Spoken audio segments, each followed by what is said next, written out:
The following video contains content some viewers might find disturbing. The views and opinions expressed here are not facts and are nothing more than entertainment. The views and opinions are not facts and do not represent the views and opinions of Xirtus or our channel, and do not necessarily represent or reflect the views of the guests, YouTube, Google, mainstream media, society, or civilization at large, or anybody. Viewer discretion is advised.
Dude, Korea is awesome and whales are giants. Welcome to Wednesday Ultra. I'm Andreas. How are you? Yo, fantastic. So tired and having anxiety. Yeah, what's up? Dude, so Gung Woo, he's our anxious Korean student. He's here to tell us all about crazy stuff going on in Korea. Matt Baker here from InfoWars, in case you haven't heard of him, which would be crazy, right? But actually, yeah, so you're fighting a lot of tyranny. There's so many things that we want to bring up. Do you want to say anything before? Because I'm already ranting. So how you doing, Matt? I'm doing pretty good. I'm glad I checked out who you were before I came on, because I was like, who the hell's this guy? And then I listened to the thing you Noted did with, white supremacist Andreas Xirtus. No, but I was like, I was listening to something you were doing with Sam Tripoli, and I was like, holy crap, this guy knows what he's talking about. I better stay away from history with this guy.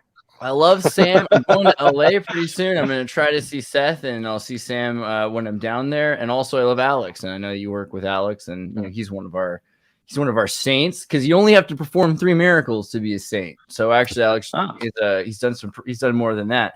I did want to bring up, just because this was blocked for like a few days, but we did a 12-hour Christmas stream. It's now back public, so watch the Xmas Bash. It's 12 hours of all sorts of people pouring in, talking about Royal Rife, free energy, Korea, whales, giants, etc. So that's up there. And also I wanted to point out, let me see if I can pull this back up. Okay, so Soros did this thing recently, and I saw this also on InfoWars. I think there was an article about this. Soros nonprofit donated more than $35 million to anti-police groups last year. I mean, do you guys have any thoughts before this leads places? What do you think about Soros doing all this? I mean, he's hopping on a trend, right? It's already been done. I mean, isn't that just the communist playbook? Is get rid of the police and then bring in your own Stasi? Isn't that kind of the way they do it? Bring in your own Stasi. That's the slogan, as I recall. The fascist playbook just to bring in the police, which are your own Stasi, though. Yeah. Well, the theory is that they get rid of the local police and then they bring in. They say, "Oh, your local police can't handle this. We need to have like a federal police." And then it's a top-down.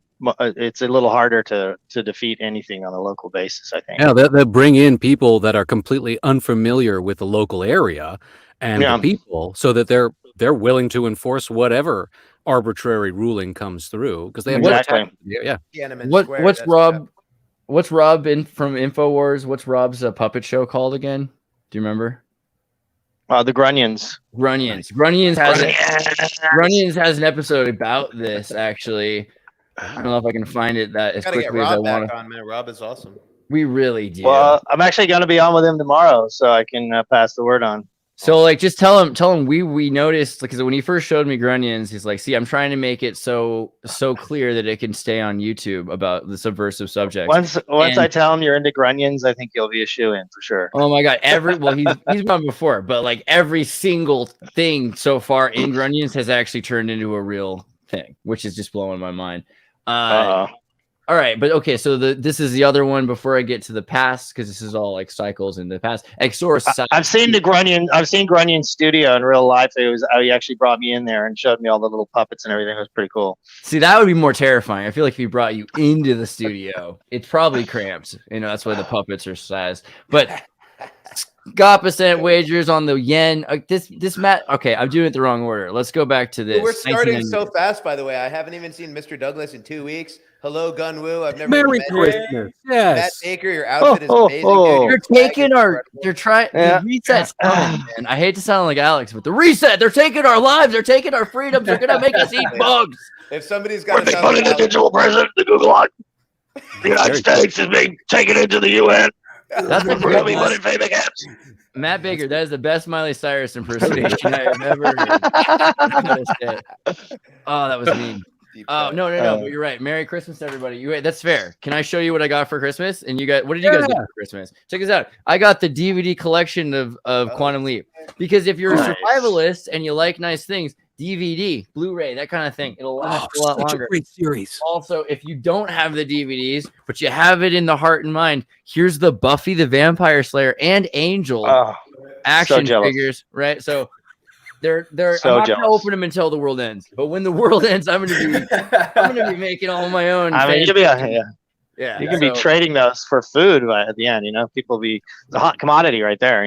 Some people think gold might be the thing to have, or maybe medication. But I mean, I'm just pretty sure the Buffy the Vampire Slayer thing's gonna out barter anything on the table there. The TV show, no one's gonna accept anything from the movie. Wait, what were you showing, Steph? What did you grab? Just pick some random gifts I got. People sent me a lot of ornaments, and I like squirrels and hedgehogs, so people send me. That's awesome. I like squirrels. I like that. I like squirrels. He's hoarding the Amanita. He's like, that's my Amanita. That's a pretty. Yeah, true. I got this little headset. How does it sound? Does it sound all right? The little mic headset. What I really appreciate is the noise cancellation.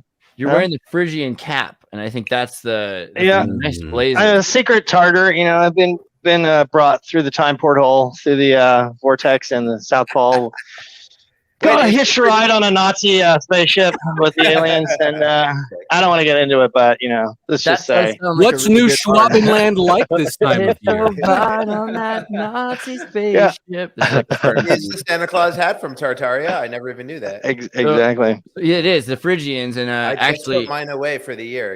Santa's on vacation. I like to think that Santa. I just want to know, can we redo? Can we redo the song "How Bizarre" into "How Bizarre"? How bizarre! The Pizzarians. I heard you talking about that. Yeah. I wanted that in. Here we go. Wait, let's changing my history. How bizarre! How bizarre! I'm looking at Papa Smurf's hat for sure. Is Papa Smurf? Oh yeah, as well. Yeah, the Phrygians. Yeah. So actually, everyone, all the good people. Gungwoo, actually, you were researching the Phrygians. You have thoughts on you got words? You got thoughts on the Phrygians and why Tim Pool needs a ball? His hat needs balls. Well, like my interest in the Phrygians over. So yeah, my interest in Phrygians came from like the whole like Scythian connection and like their migration and whatnot, and like my personal speculations and how they were the original Romans. Everybody's got the Phrygian. You go to Argentina, you're gonna see a Phrygian cap on every flag. Yeah, you go it's to also Russia, in the U.S. The Columbia. Yeah. Let me see if I go. Let's see, Bariloche. The Columbia deity also wears a Phrygian cap, I believe.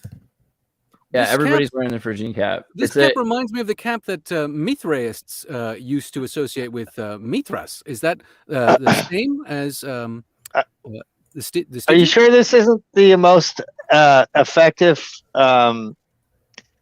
version of the Mandela effect ever? They've just put a Phrygian cap on every single. You don't remember the Coca-Cola always had the Phrygian cap on there? The Bible. Look, here's a picture of the Bible. It's got a Phrygian cap, like right there. I've seen it all my life. I've noticed it all my life. Berenstain Bears wear them. As a Latino, it's important. In your timeline. Because you go to Argentina, this is the emblem of Argentina. It's a big important symbol. In Chile, they have one as well. In Croatia, the symbol matters because it's saying we're stepping away from the conquistadors. We're stepping away from the Spanish crown. But they're also saying, hey, we're stepping away from Spain being, Spain owns Holland. So Holland's using this symbol to say we're not part of Spain. We're not part of the Arab Cordoba Caliphate. They associate I noticed this Schwarz Heat, right? I don't know. I can spell Schwarzbite. So what about it actually represents the leaving or the liberty aspect of not being a part? What is it in that hat that represents it? Do you know? I mean, that's a great question. But the Phrygians were their own people, and the Romans are what we consider the Romans a lot of the time are descendant from the Etruscans or the Phrygians. And so they had kind of an independent sovereignty. So anyone who was the symbol is often associated with this free exchange, right? Maybe there's tin foil on the inside of it. But I also think the Amanita muscaria is, you can look at the mushroom and you can see that the symbol is connected to the mushroom. And interesting. This whole thing is Christmassy. It's inside a wreath and everything. It's mind-boggling. It's mind-boggling. Og-minding, right? I mean, who are the Phrygians? Gungwoo, what do you got? Because we talked about this a little bit earlier. And what are your thoughts on them? Here's a map of their. I don't not much is known about them, even within mainstream academia itself. There's still a lot of digging needs to be done, and also but I just noticed that the whole Oigia and Phrygia, the etymology and the names of the two nations, Oigia is talked about a lot within the Tartarian community. And they connect Oigia to the Phoenicians and whatnot usually, but the similarity in name of Oigia and Phrygia is just too close together to be neglected. Right, the Uyghur, the Uyghur and the Phryger might be because the R is in the Arabic and in Persian R's are apostrophes. So Tartar is Tata, but the T is a B or a V or a D, depending on all these different, because they're just angled consonants, and especially if they're backwards and there's no vowel, that's the way you end up kind of guaranteeing someone's going to be able to have an idea what you're talking about, but it might still be way off. Right. But these are the Liberty caps, right? So that's also the way you're remembering them, right? The Liberty cap. I mean, in a mushroom. Oh, interesting. Yeah, because actually, me and my brother went picking those one time. We went out and we tried to pick these Liberty caps in the field. I was in England, and we picked hundreds and hundreds and hundreds of these things, but they were the wrong kind. So we were like taking them we're like, okay, we'll take 10 at a time just to see. And then we slowly upping the dose, but turned out they were just the wrong ones. Luckily, they weren't poisonous. Yeah. So, yeah. It looked just like them, though. Some of these mushrooms mess Can you with show your a nerves. picture of the mushroom that looks like that? I've never seen it. How'd they taste? Yeah, they're tiny little mushrooms, real small. Yeah, they look just like that, like very common looking mushroom. There are it's the blue. I think they still have the blue. Yeah, you need to find the ones with the blue in them. They need to have that blue So stem is it when you supposed to break look like a mushroom hat? Santa's hat? Is that what?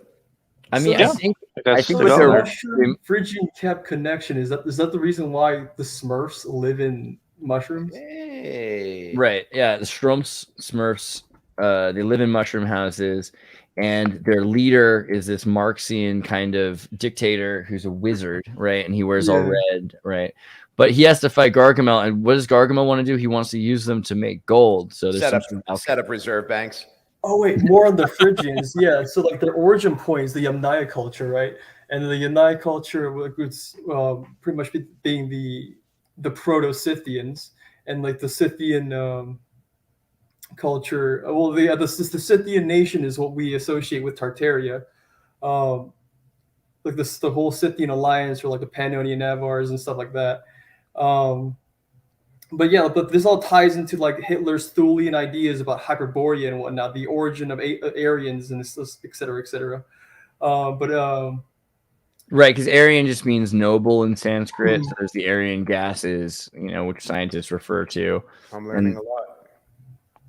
Parts Aryan might refer to father. Tar is Ta, so Dada or something like that. It might be like the origin land. It might refer to land, most people could assume that Hyperborea is just a myth, but I actually found several maps that point out that Hyperborea is modern day Ryazan.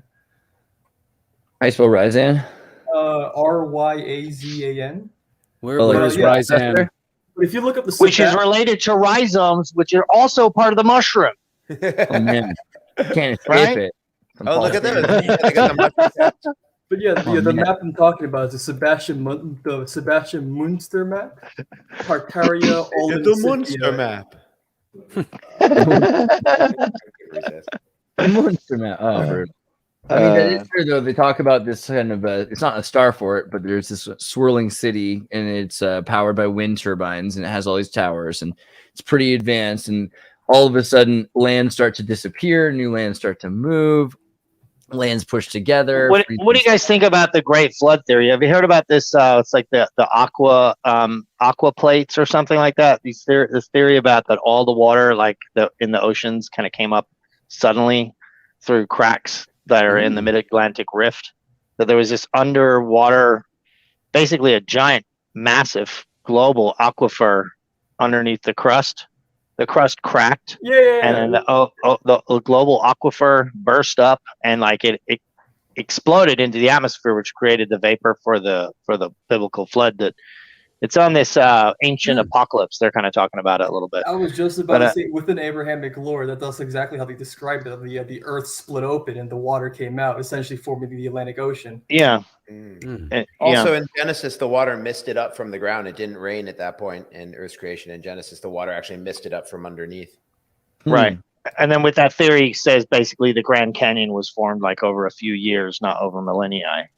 And there's also the expanding Earth theory that I love the expanding Earth theory. No one ever talks about that. That was old school, man. Like 20 years ago, man. I was so into that. I was showing everybody the expanding Earth theory. Shout out to Ian Crossland. He's all about it. Yeah, that's legit. I love that theory. I mean, it really looks pretty plausible. I mean, I actually use that to predict where, if you ever go into it, it talks about, it's like a fingernail at the end, like any of the longer, skinnier protuberances or peninsulas, like Baja or whatever. When the ball expands, they get crinkled at the joint where the skinny part is, and where India is, it's the point that comes down, and as the ball expands, it crinkles the Himalayas right there. and it's kind of like zits, where you pop the oil and the gold and all that stuff comes out. So if you go around the world and you look for these areas, so I was like, I wonder if there will be oil here, and then I would look on the map, and I'd be like, sure enough, there'd be like a line of oil. So I think that could be a good reason why they would want people not to know about that, is because it can tell you where deposits are based on a geological model that a lot of people are ignorant to, if it is real. What do you think about giant whales? Right? Why whales are giants, right? That's my thought recently. Giant whales, like whales bigger than the whales we have now existing currently on planet Earth right now, or in the past? Oh my God, I got so many things I skipped ahead of, but let's just before we do, I'm gonna save my K-pop and my Soros stuff, and we're gonna go to whales, giant whales comparison in size, human. Somebody's got to put Soros's face on a K-pop video now. We will. Hey, you know what? I had a funny one for you guys, because everyone loves to do these type of things, but it's something that crossed my mind. I don't even think it was about what you guys were talking about earlier. Just somehow, synchronicity wise, I was thinking about it. You know how you have like the pictures of David, the statues of David, and he's giant, right? But he has that tiny penis, right? Yeah. The reason why is because they needed that small penis so that they could have sex with the Earth women. You see, when the giants, you think about how this thing's supposed to work out. These giants are having sex with the holding there, though, right? Because David's holding Goliath's sling, and everyone says that that's not Goliath's penis, but me. I'm pretty convinced he's holding Goliath's penis. That's why it's like, dude, you'll never have sex with an Earth girl, bro. It's too big. Look at me. I'm digging it. That's why back in the day, being a god, having a tiny penis was what it was all about. It's really interesting that you bring that up, because it specifically mentions within like pretty much all of ancient lore, including Sumerian and Abrahamic, that the Nephilim came down from the earth to mate with human women. Exactly, that's where I'm going with that. Exactly. It was just like, you know, I see all these videos of people, they'll take one little thing and they'll just expound an entire theory based on it. You know what I mean? What is he supposed to be holding there? That's supposed to be a sling? Yeah, it's supposed to be the slingshot, I'm pretty sure. Or a ball sack. That's Goliath's penis, right? That's the point. Yeah, I'm pretty sure. He did cut it off in the Bible, right? That's part of, like, he took it as like a trophy. Is that a real picture, or are we getting Mandela affected again here? I mean, that's how I always remember it, but I shouldn't have. I never even noticed he was holding anything. I just stared at his tiny penis. I thought he had like an apple or something in his hand. What the hell is that thing? That's freaky. He's also wearing the Phrygian cap. So check out the Phrygian cap on Achilles and Jason the Argonauts, where he's made out of metal. Is that a Phrygian cap or the helmet with the mohawk? It's more of a helmet. It's kind of the tin helmet, because the tin cap, the tin foil hat. Here's a tin foil hat. But also, real quick, I dropped the link of the map so people know what I'm talking about in the private chat. Do you want to pull that up real quick? Show people that Hyperborea is a real place. Oh, you can go on. I have this weird theory about that I don't really hear anybody else talking about, and I thought, seeing as you guys are all like historical geniuses, that maybe you might be able to weigh in on it. Is that I have this just sneaking suspicion there's something up with the Book of Revelations, and that it seems to me like it was put in after the fact, and that maybe it was predictive programming to weaken the people right at the moment of total enslavement.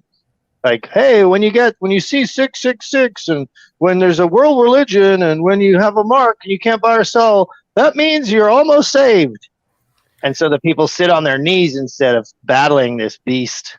I think that's possible, but that would imply that the Bible is much more recent than 2,000 years ago, because it's really unlikely that there's a 2,000 year. I mean, but that all ties into the whole Flamenco timeline stuff. Not if they're aliens or like men of renown. It just could easily last 2,000 years or however long. I already accept the Flamenco timeline. I'm pretty convinced that the Anatoly Flamenco new chronology is correct, and that the Jesuits have extended the timeline in order to make themselves seem more important and make it seem so much further back that things happen that it's not important, that your people have been conquered by, it's all a psyop by the Jesuits. And in the last 1,000 years, so much has changed. We can look at environmental shifts that will help us, and also looking at the Israeli and Arabic calendar, we can see that there probably is, for the last 2,000 years, maybe 800 to 600 years, from 1666, that they started doubling events, where you have the same kings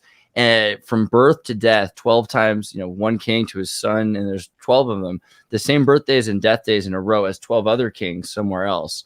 So the amount of times that history has just been duplicated in order to make these myths so that people will be easily conquered, the Catholic Church turning gods into saints. Expound on that. I don't know, because I was actually listening to this whole piece you did, just for anybody who wasn't listening. Yeah, so the idea was, if you can extend your timeline back, you can say, oh, well, sure, you've been living here, but we have owned this property since, and then you go back and you date yourself back to pre them, like the Israelis do or whoever. They're like, no, we've actually been here forever. Egypt, right. Your little group. And then now in America, you were talking about these the Moors and stuff. Like, I don't know. I mean, are you guys really buying into the theory that black people were living free range in the Americas previously? Yeah, I actually totally do. If you look into the French and you see the French connection to Africa and to Brazil and South America, Moors in America stuff, yeah. Right. The idea that the Portuguese aboriginally here, like they just were here, like almost like back from like that 10,000-20,000 years ago, not like they came over and. So I kind of believe, this is like controversial, but I kind of believe everyone everywhere ended up elsewhere. I don't believe in an out of Africa theory for humans. I believe in an into Africa theory for humans. I believe in a Lemurian origin. Do you come across Exogenesis by Bruce? Oh goodness, now I'm going to forget his last name, but he talks about that. So what is it? Exogenesis is the gentleman's name. Bruce is his first first name. Problem with this whole theory that you guys put out about that. Like, I lived in Europe for a period of time when I was a kid.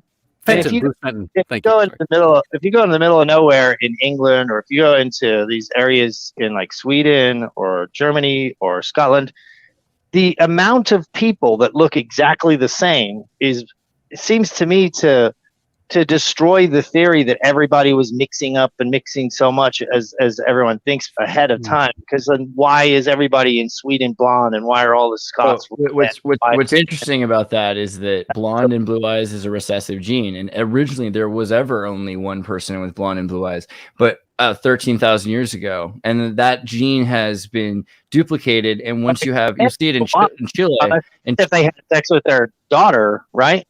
Oh, well, their sister or their cousins, and in the community you have the recessive gene.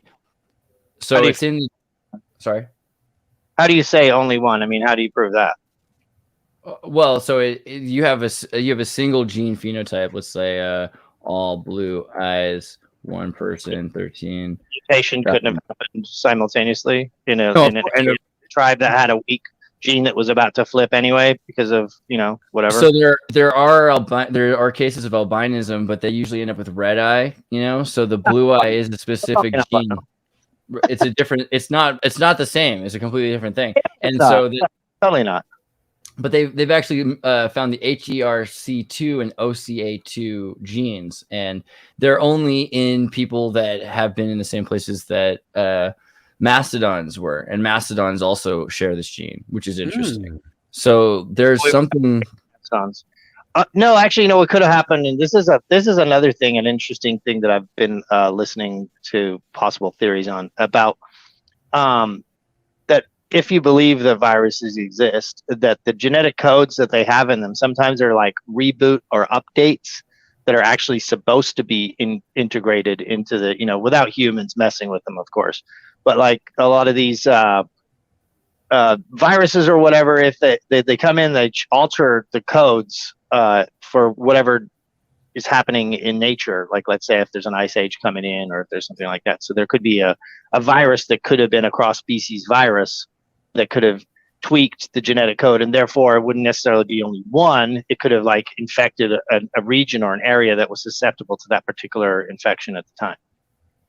I mean, also just like earlier talking about the water vapor canopy theory, like the amount of density of water that exists. So you've got creatures that could live in larger circumstances that all of a sudden can't live in circumstances like today, and could other things. Support giants, yes. Mm-hmm. But maybe that's the whale thing, right? Is that whales are 100-foot mammals with fingers and toes, and they're huge. But we always talk about how big can a giant be, and how could it possibly be bigger than 10 feet, 30 feet? Man, we have whales 10 because it's floating in the water, though. I mean, they always flying on its stomach, right? As soon as you turn it over, it'll crush itself. Its stomach is so heavy that it won't be. It'll crush. They're also buoyant. They're also negatively or equibuoyant. Like they have cavities where they're not actually physically experiencing their own weight. A lot of the math on the giant thing comes down to the physical structure of the knee and how much the tensile strength of muscle and bone and all that, depending on the weight and the height and the angle. It's all like an engineering and metal. They're almost always like the Achilles is a Titan, is a metallic or stone essentially. So right. funny. I was just thinking about that today. That's weird. But the Titans or just the Achilles heel in general? I was just focusing on the concept. Good sync. Yeah, I mean, I wonder. Go ahead. Sorry. I hate to throw out the conversation here, but I wanted to touch on the whole Book of Revelation stuff a little bit. If people who are familiar with the Anatoly Fomenko stuff are under the impression that the Bible is written in reverse chronology due to the Islamic origins of Christianity rather than being Judaic. If you watch Andreas' videos with David Ewing, he talks about this stuff a lot. But like a lot of East Asian culture, so Abrahamism essentially comes from Asia, and a lot of the Asian cultures read books backwards. Same thing with Arabic. Arabic is written backwards, and like a lot of mangas today in Japan are read backwards. So yeah, it would also make a lot more sense. The Bible would be in reverse chronology. First, and then was born to a virgin. Oh no, not like that. But I'm talking about like the book order of the Bible itself. Rather than the Book of Revelation is coming out first to describe, essentially describing how Noah, after the deluge and whatnot, after Noah's flood, how the earth was, and like that being essentially the apocalypse, and humanity coming out of that and tying into what we know about Abrahamic history. So what do you think? Why is it then happening that we're pretty much living through the pages of that particular book? Do you believe that it was prophesied and that we're here again in the time loop, or do you think that it's the evil people like that plot and they're fashioning the plot in a satanic manner, or do you think it's just so they're trying to make you believe that the apocalypse came down and said, hey, when this happens, give up because you'll be saved, and then the humanity will go completely under lock and key under a digital gulag that they'll never escape from, because at the key point when they should overthrow the system, they'll be all praying thinking that that they're about to be saved. That's my but that already happened. Sorry to interrupt you. I'm under the impression that every religion is a syncretic of each other.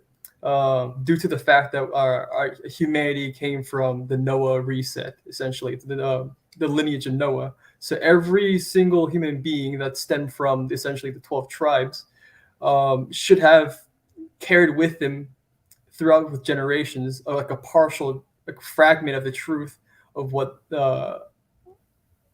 Prisca Theologia is, like the first religion. And like it's essentially what the first religion is. We're not really sure what it is, but like what the original people that were that survived this reset or the deluge believed in, essentially got compartmentalized through as humanity diaspora, and it kind of the religion itself kind of got like compartmentalized through cultural context in and of itself. The reason why I'm bringing all that up is the fact that like I believe life is cyclic, like the Buddhist ideas of samsara, how like everything is pretty much a cycle repeating itself constantly. Cyclical. Got you. I got you. Yeah. I feel the same way. I feel like that's the story with Revelations. Is it's like almost like when you've seen one story play out a couple times, you recognize the pattern. And like my guess about Revelations would be it's the author recognized the pattern of like, man, when societies start to collapse, you're going to see good being called evil. You're going to see the money system being corrupted and stuff like that. Like just like the whole age of tribulation stuff, which is what the Buddhists call the Kali Yuga, the departure of Krishna, the departure of Christ back into heaven. There's only one true story about humanity and existence. Like we don't know what it is, but there's only one true story, and it always, you can't keep it down. So different people start to recognize the true story and tell it through their own cultural lens and their own contextual lens. Yeah, that's right. And I think we've seen that even happen with different civilization stories and different religious stories that all echo the same, because that's the truth. That's the truth.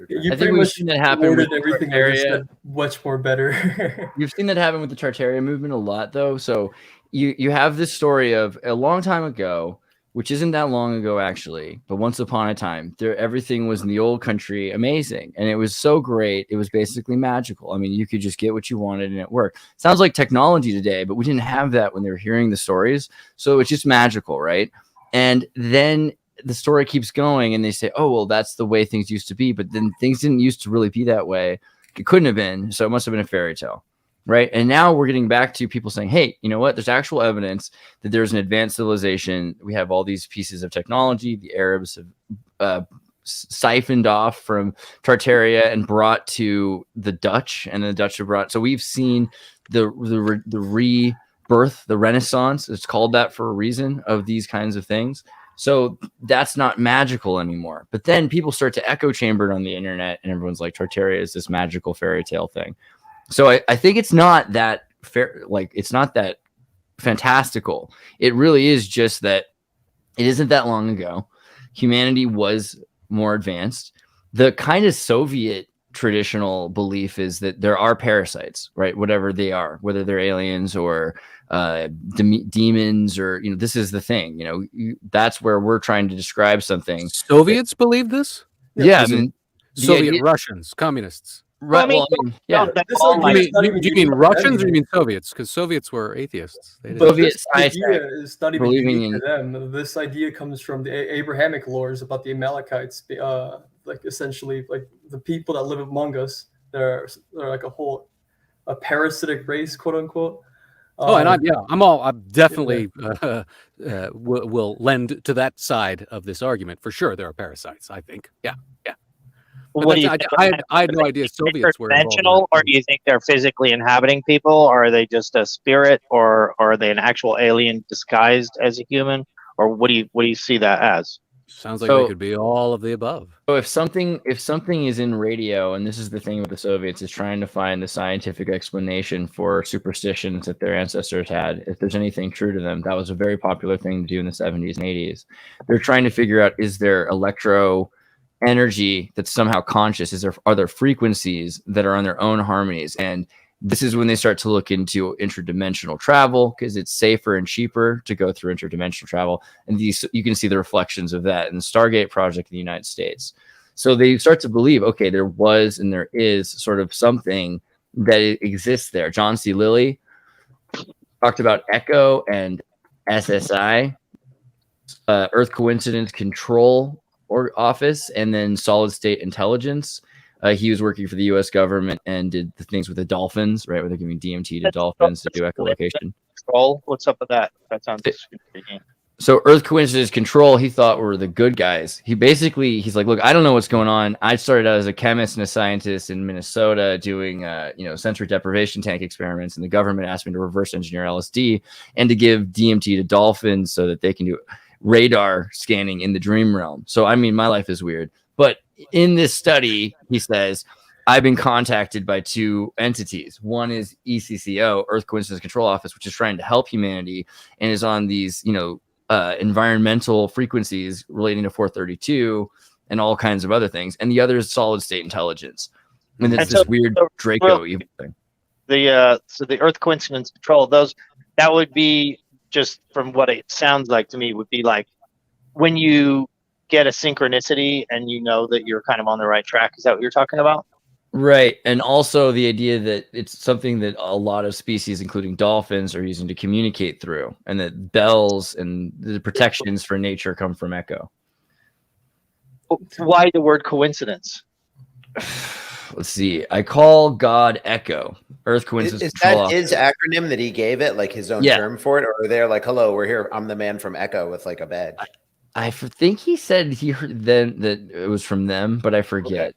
To me, it makes sense because, like, I've actually had this theory in my own head, like, is that, you know, coincidence or you know, synchronicity is like the language of God, or, you know, so it's like when you see someone and they speak English, you say hello, they say hello back. Whereas in a language that has no actual particular words, it's when you do something and then the universe gives you back that same thing and you go, whoa, what are the chances on that? That's like the universe saying you're on the right path. Like, this is you're keep going this way.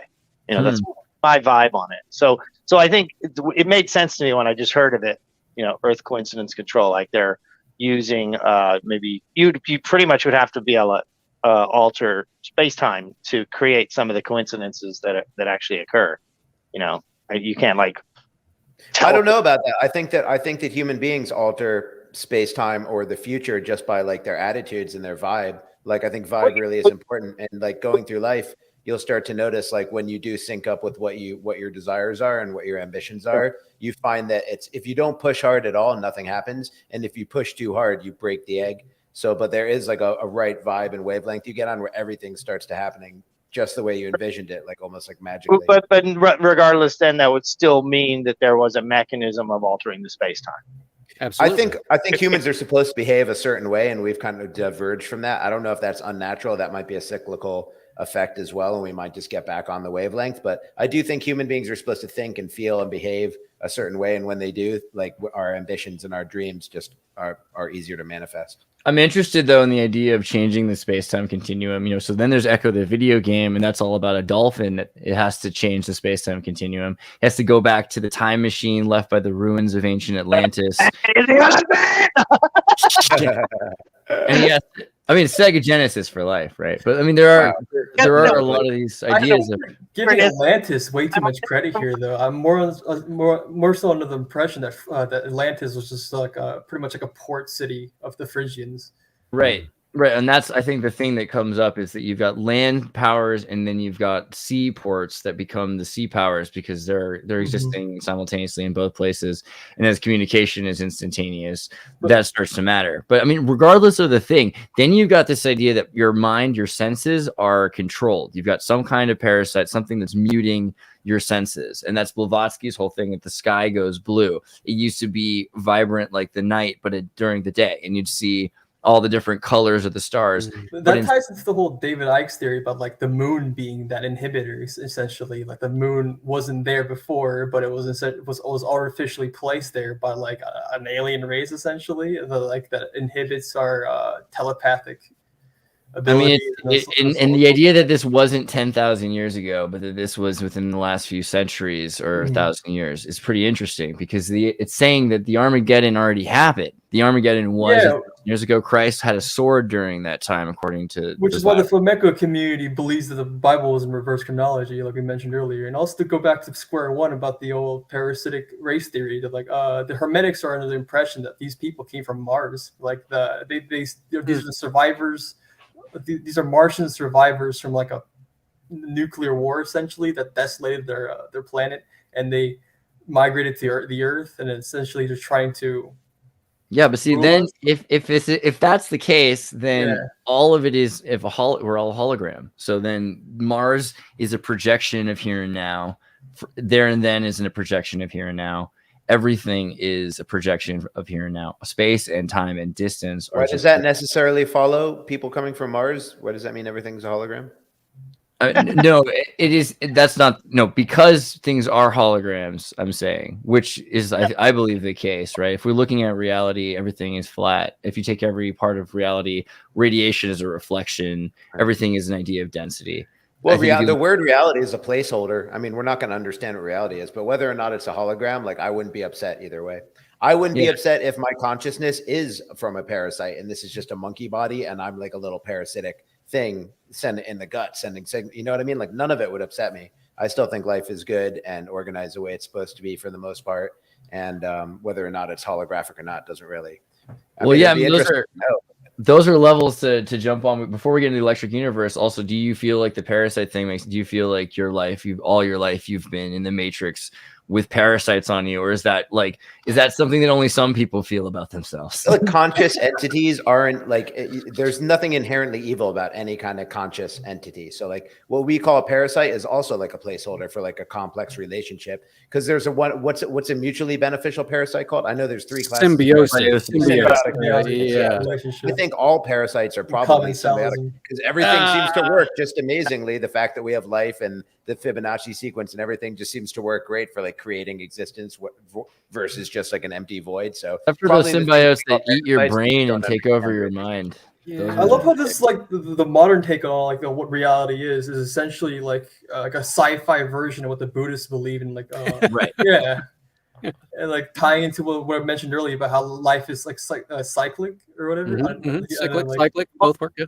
What tripped me out with the whole theory or with the simulation theory or whatever, it's like, what would be the point in creating like all of the cells and the atoms and all that stuff for a holographic thing? Like why not just have like a visual body and just be an energetic being? Like it seems like such a waste of computing power to have all of these microscopic moving parts. You cut, you bleed, and you pull out a cell, and inside the cell there's an atom, and it's just to me it seems so weird that it would be made so convoluted.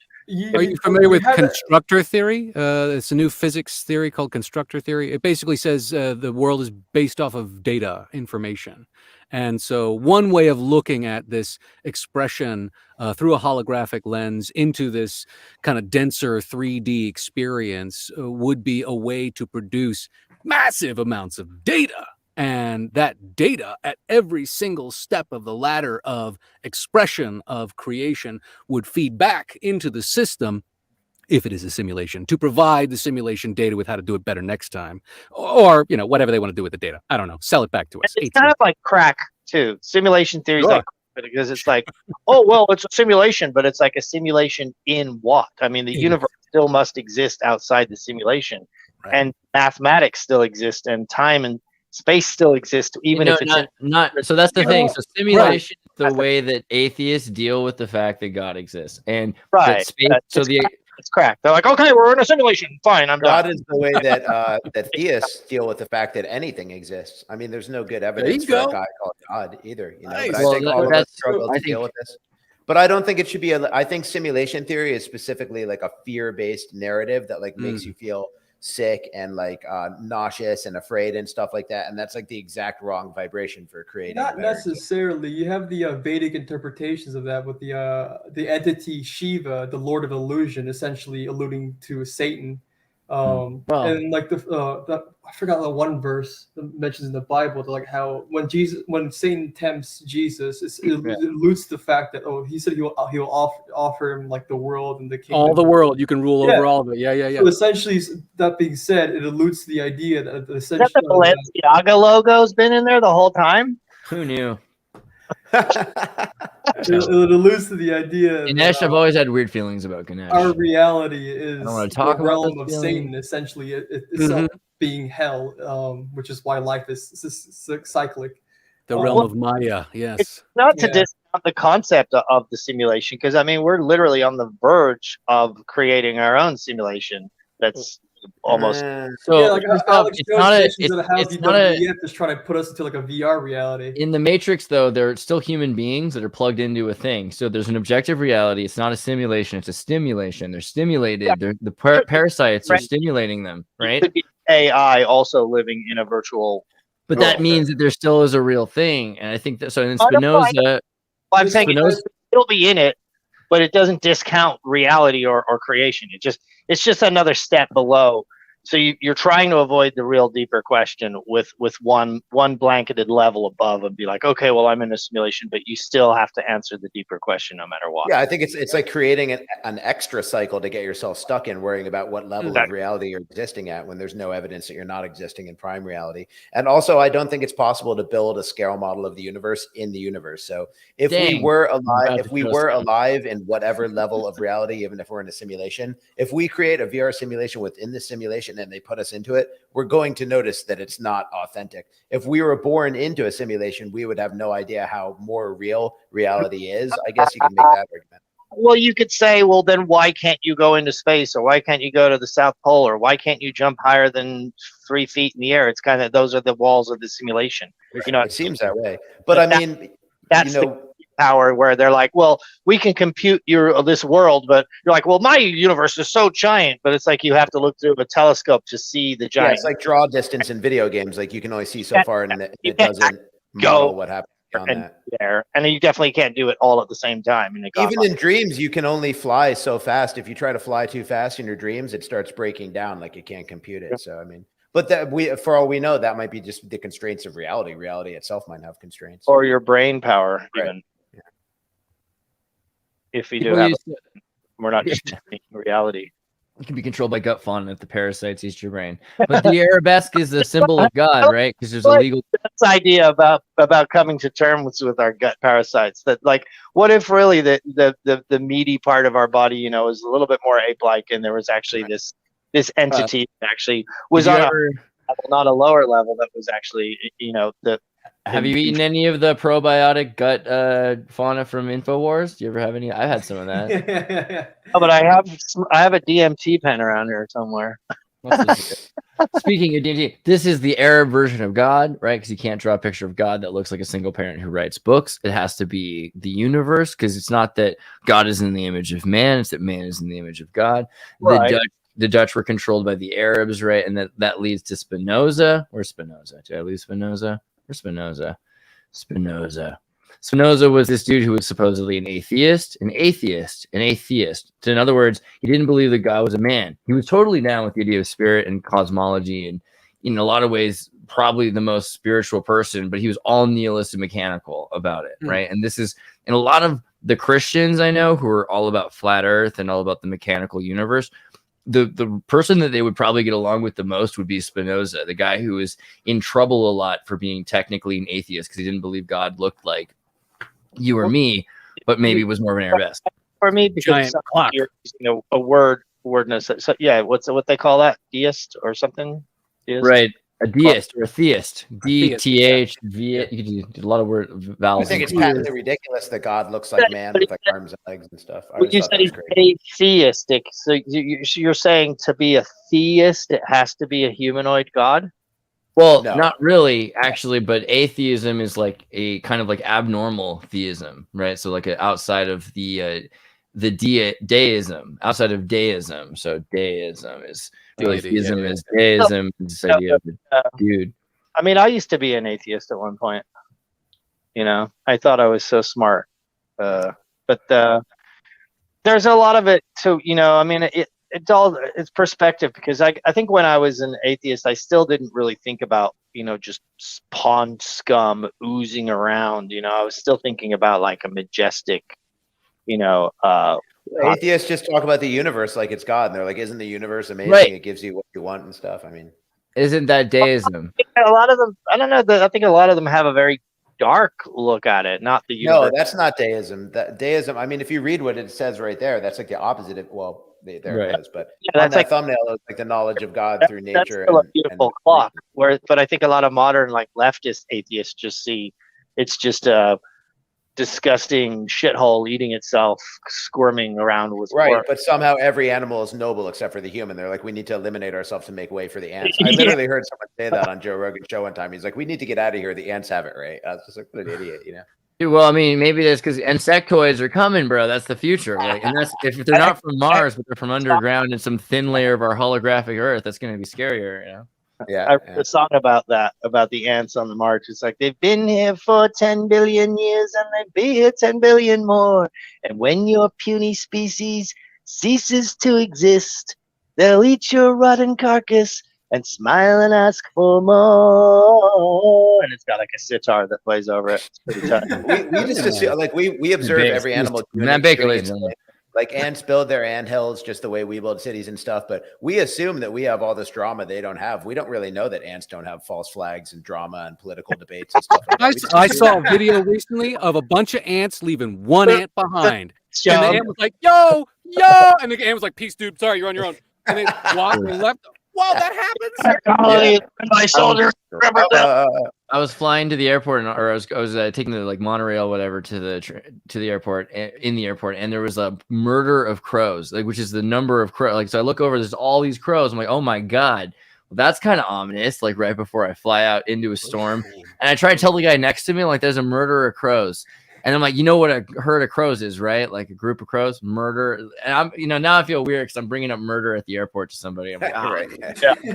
hey guy, I've never met before. Right. See I'm that just murder saying. of crows? It's like, oh, and there's a See that suitcase bomb full of road? sporks. Creepy looking Who named Slavic these guy talks about murder of crows to you at the airport. Run. I don't care. Just run. There's a box cutter of raccoons out there. Who named these? So then there's Chardin. Chardin was this like Jesuit priest, and shout out to the Jesuits for all their exorcism work. Chardin, yeah. But he is the most important, I would argue, of all the people that were human. And so his job was to discover that God was the omega point, and or what the omega point is, right? So what's outside of the simulation, if it's a simulation, because it's not a simulation, it's freaking physics. And so outside of physics, what is there? So you've got this idea of space and time, and you have interactions with each other. And there's a lot of reasons why. So even Albert Pike before him was saying, we shall unleash the nihilists and the atheists, and we shall provoke a great social cataclysm in which, in all of its horror, will show clearly to all the nations the effect of absolute atheism, the origins of savagery, and of most bloody turmoil. Then everywhere the people will be forced to defend themselves against the world minority of the world revolutionaries, and will exterminate those destroyers of civilization, and the multitudes disillusioned with Christianity, whose spirits will be from that moment without direction and leadership, and anxious for an ideal, but without knowledge where to send its adoration, will receive the true light through the universal manifestation of the pure doctrine. If it says Lucifer, I don't think he actually said that. It has to do with Phosphore and Venus and like a lot of other stuff, But hey, it says Lucifer here, so just so you know, brought finally out into the public view, a manifestation which will result from a general reactionary movement, which will follow the destruction of Christianity and atheism, both conquered and exterminated at the same time. So he's trying to destroy like the kind of Christianity that burns people. He's trying to do it. You're putting a big assumption into we shall, but you can read we shall in different ways. Just like Revelation, it's like these are the things we're going to build. We're going to build this Babylon, not meaning that I have a plan to build Babylon. That's my ambition, but this is the cycle that people do these things. So Albert Pike was smarter than all of us. You know what I mean? So maybe he's saying we, humanity, shall goes through this cycle, and this is how it'll play out. Yeah, I mean, but earlier in the book, so he's talking in the Veda definitions that Christianity has gotten to a point where it's controlled by the state, and where like, hypocrisy is taking it over. And it's similarly what happened to the Veda in India, because the Veda was basically abandoned in India at a certain point. They're like, I want leather shoes, not everybody, but that kind of did happen. Materialism became really hot in India, and simultaneously materialism kind of goes out of fad in California. It's still there, but people are all like, can I get my yoga retreat and all these things? So he's saying there is a flip happening, but there's a benefit here because we can use them at the same time at each other, and out of the two, hopefully something new will come, which is an empirical religion based on reason, right? Which is kind of what everyone's goal used to be. Bacon's goal, Aristotle's goal, never really an accomplished goal, right? That's kind of the thing. Maybe in Holland in the 1600s, but they nearly killed Spinoza. So, and then the human condition is just, I don't think it's on the cards to have a totally logical people at this point in the game. The discourse has been so mutilated that people are so fragmented consciously. I don't know. Maybe You don't even want a totally logical people. That would be utilitarianism, True. The Gnostic perspective into all this, our only path to liberation from this matrix is death, and the only person to have broke out from the matrix to come back to tell about it is Jesus Christ, which is why we look towards him as the Messiah, essentially as the guiding person into how to essentially live our lives into in a way to break away from the matrix. Well, so the main thing I think it's important about Chardin, though, is that if you look at it from an atheist perspective, you might think the watch happens, space-time happens. And so first there's the birth of matter, and then the watch gets a battery because an electric bolt happens to hit it, so it gets life. And eventually it becomes God because this watch gets smarter and smarter, and that's evolution. But that's not how anything seems to work. And Chardin kept pointing this out. He kept saying, look, actually, it seems more like there's an omega point that comes before the alpha point. That beginning and end are inside of this bigger thing, this greater thing that's producing it. And it seems to go backwards. It seems to go from intelligent complex design out.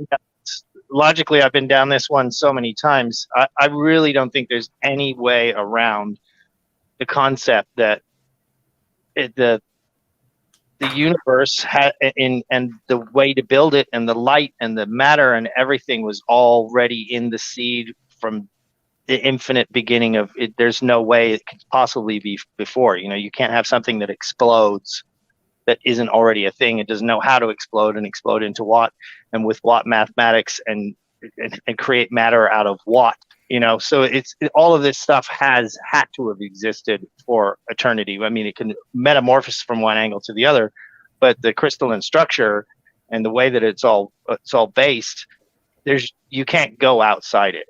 There is no outside. And And the trippy thing is if you could actually have a conversation with God and be like, hey, God, how do you know all this stuff? And he's like, I don't fucking know, bro. That's what you're doing, man. That's what I put you. You're helping me figure that out. Yeah. Shut up. You guys are too busy trying to figure out which bathroom to go into and cut your kids' dicks off. It's interesting because what it says is it's kind of the opposite of what physics still teaches, but we're so close to metaphysicists agreeing with this that it's out, it's in out. So starting from the mind, and then it grows into bio, geo, and cosmo, as opposed to starting at the stars and getting to us. That we're actually produce everything that we had to be there all forever, eternity, no way out. And also the idea that, from the mind that's creating the cosmos, so is also, it's a middle out. Like the smaller thing, the smaller you can imagine, the smaller there will be something there. It's like constantly refreshing and creating itself, maybe. I don't know. Do you think that that's the case? Middle out, good reference to Silicon Valley. Just had to throw that out there. I tried so subtle about it, but infinity to the concept. Like, this is another one. I used to get in these physics arguments all the time. Drive me crazy with people that couldn't see this. They'll be like, well, the universe is infinitely large, but we're going to find the smallest thing. I'm like, if the universe is infinitely large, you're already infinitely small. The galaxy is already infinitely small compared to an infinitely large thing. So what makes you think, just because you happen to be at this particular level, that you're going to find the smallest thing when you've already proven that the largest thing in the universe is infinitely smaller than the infinitely large universe? It's just totally stupid. And people like Stephen Hawking, because the universe isn't a thing. You know what I mean? That's exactly what we were talking about, saying the universe doesn't exist within anything. The universe isn't a thing the way we conceptualize a thing, because it has no limits, it has no borders, it has no shape. So it's not a thing like we think of a thing. There's a great quote from not Atlas Shrugged. What's it called? The Infinite Jest. Infinite Jest. I don't know if you guys have read that one, but it's a crazy book. But there's a joke in that book that someone relates, where there's a school of young fish are swimming by, and they go by an old fish, and the old fish says, "How's the water, boys?" And they're like, "Yeah, whatever." And they keep on swimming, and the young fish says to another one, he says, "What's water? What's he talking about? What's water?" So it's like when you're in the thing, when you're on the ride, it's impossible to recognize it. When you try to, it gives you the feeling of what Sartre described as nausea, trying to understand the whole when you're a part. Like, you can't. You're a part of the whole. You're never going to understand the whole. And what I'm hoping the experience of death is like a relief from not understanding. And that's kind of what like the hallucinogenic experience is like, or the shaman experience when you take mushrooms or something like that. When air was thick. Everything's okay. You start to not become a part of the thing and understand the whole thing. I would have been terrified to be thick air world. Earlier, is you think the air was thick enough to support these larger? We're in a soup. Like, we call it air, and we think of air as like the element of wind. It's just like a nothing, a blowing nothing. We're actually in a chemical soup that we don't even think about or recognize. What I meant was when he was talking about earlier, he was talking about like a humidity factor in the atmosphere. I didn't catch. What were you trying to say? I think so. The water vapor canopy, you have to imagine how big these giant trees were and how they were able to get water everywhere. I think it was a thicker air. And if we look at blood, or just to evade the physics of why things were giant, like that they're actually buoyant in that level of. You're not trying to say that they were buoyant in that, are you? I'm not necessarily buoyant per se, but maybe. But I just I'm we thinking are more buoyant. like that air and water were kind of a singular thing, like an H3O or something, and that there's a separation between right the now. That's heavens why our and buddies the don't waters just and collapse lands. into a puddle. Yeah, I'm not feeling that one, but okay. But in order for like humanity to better understand concepts like these, You don't have to believe introduce- everything you hear. It's actually good to. Hold on, I want to hear what criticism. Gunwoo is going to say. Oh yeah, in order for humanity to better understand the concepts like these, we need to reintroduce back into academia the concept of ether, which has been completely thrown out after the 20th century. Oh yeah. Yeah. I've always believed in the ether. I always thought that was another one that was ridiculous that they put out when I would get into my physics arguments.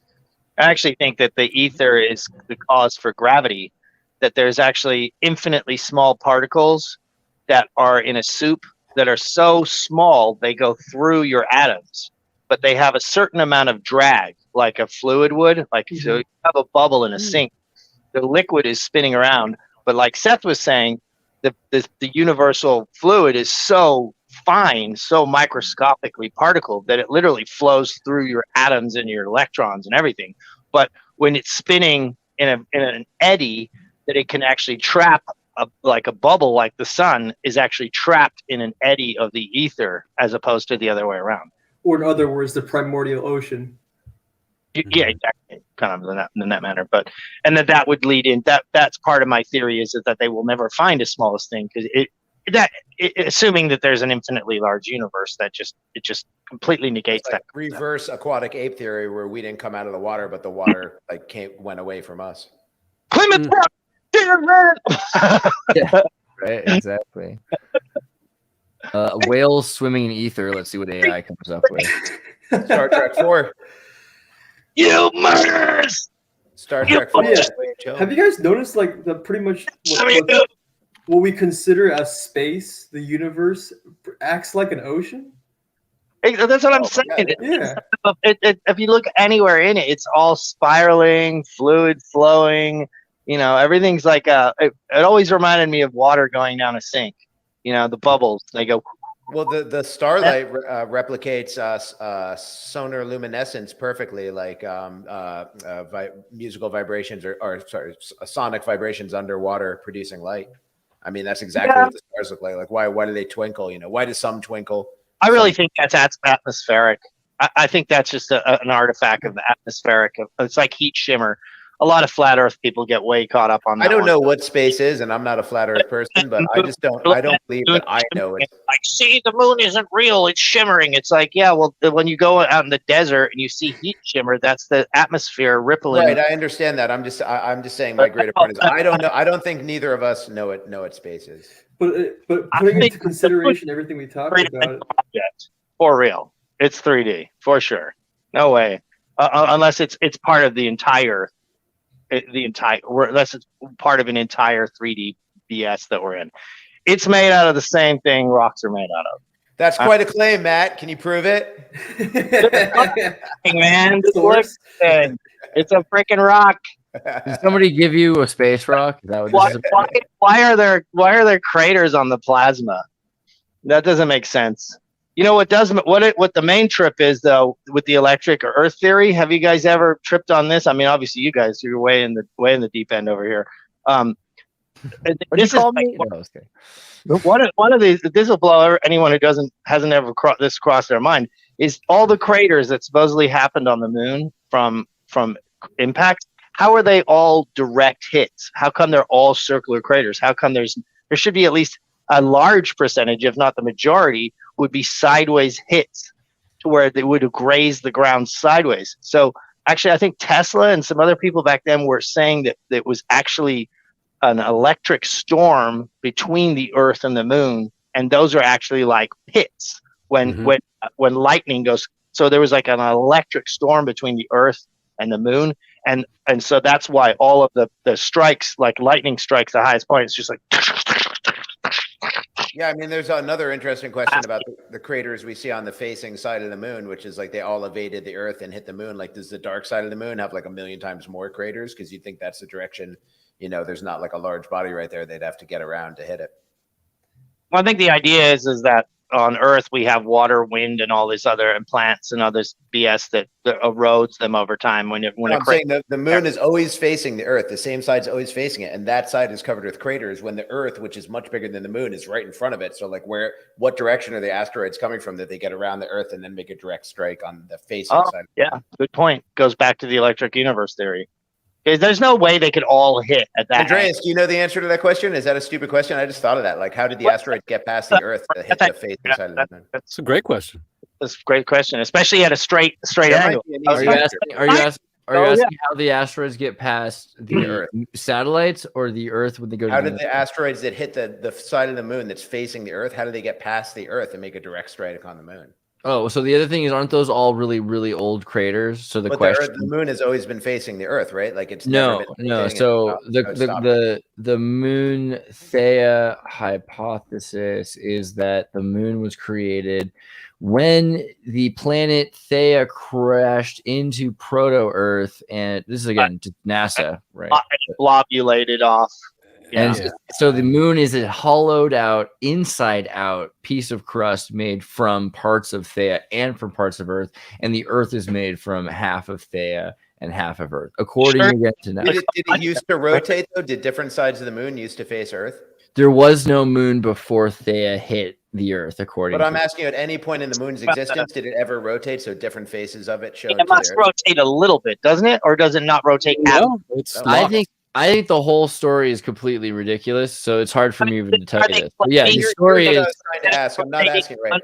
Here's the small moon and here's the big Earth. The asteroids are coming from behind the Earth to strike the face of the moon. How do they get past the Earth, which is way bigger than the Earth should be cratering and getting all of those, and that would explain why the Earth has been blown up, right? Or they would have to come in at an angle, which is not observed. But if they came in at an angle, then they would still be pulled into the Earth, likely. Like, that doesn't make a lot of sense that they would come in at an angle. There's a distance involved, but they would still have to be at an angle. But all these craters are circular. There's no ovoid craters. So, I mean, I could imagine some mathematical ways. Like another thing, hold on, wait, let him finish. Matt. All right. Okay. This is dumb. This is if I'm writing a movie, right? I don't believe this. I'm just saying if I was gonna make this happen. So what I'm thinking is it's coming at the moon. As it's coming at the moon, it's coming at an angle that's adjacent to this is supposed to be spinning in space, right? So all of a sudden it's pulled in to the atmosphere of the moon. And now as it's landing, it's landing while it's pulled across, and so it's hitting the other side. So it'd have to come right to. Do you see where I'm pointing? Yeah. Right, I mean, I appreciate it. And it would have to come around the side, and then you'd have to look directly at the moon, and you say, okay, well then why is it that there are so many craters here and there's less craters here? And it might be because there's like a point where they come around this side here. I don't know. That's a thought. The pictures, some of these pictures that you're showing are directly from or directly paper mache models from my 3rd grade class. No, they mirror electric universe model experiments where they'll take small plasma balls, pop, and you get that pit in the center. Yeah, I mean that is a striking image that looks exactly like what the electric universe one right there. Look, pull that up. Pull the electric universe because they've done that experiment. I've seen the one he's talking about. Which picture am I pulling up? The electric universe? Universe, pits, moon craters experiment or something like that. Electric universe, pits, moon crater experiment.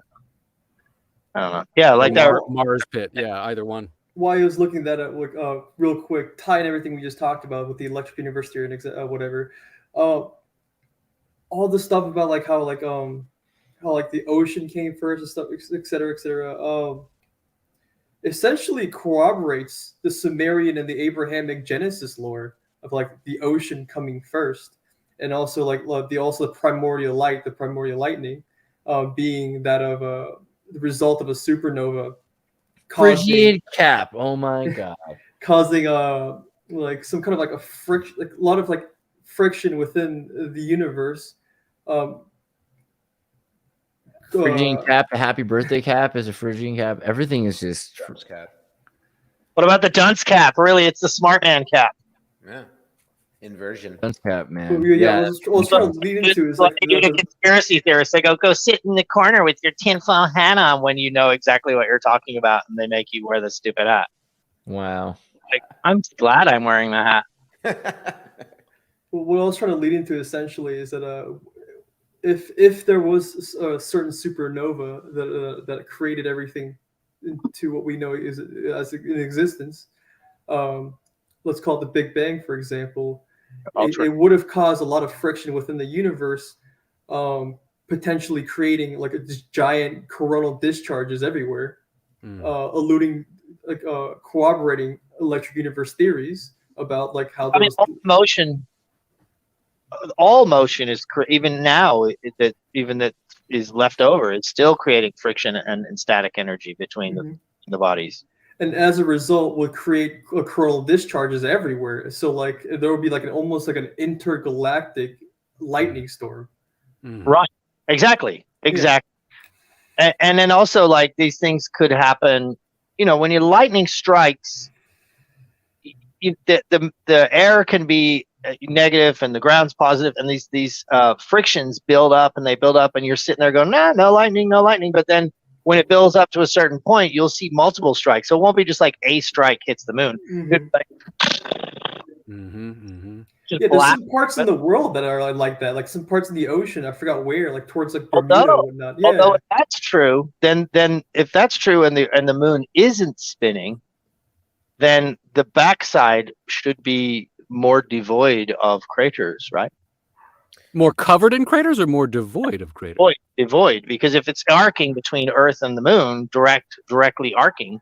Oh, if it's electricity. It's weird, man. I see what you mean. Yeah, if it's electricity, you'd expect to see all the craters facing the Earth. If it's asteroid strikes, you'd expect to see all the craters. And then just do we know? I mean, I know everyone says the face faces us, blah blah blah, and but it's kind of like the North Star. Like the North Star supposedly is shifting, a small amount, or like the precession of the equinox. So it's like, can we look that up and see? It has, that's true. In theory, is the moon shifting? Even if they say the face is shifting a centimeter every 100 years or something. No. It's not rotating relative to the Earth at all. Ever.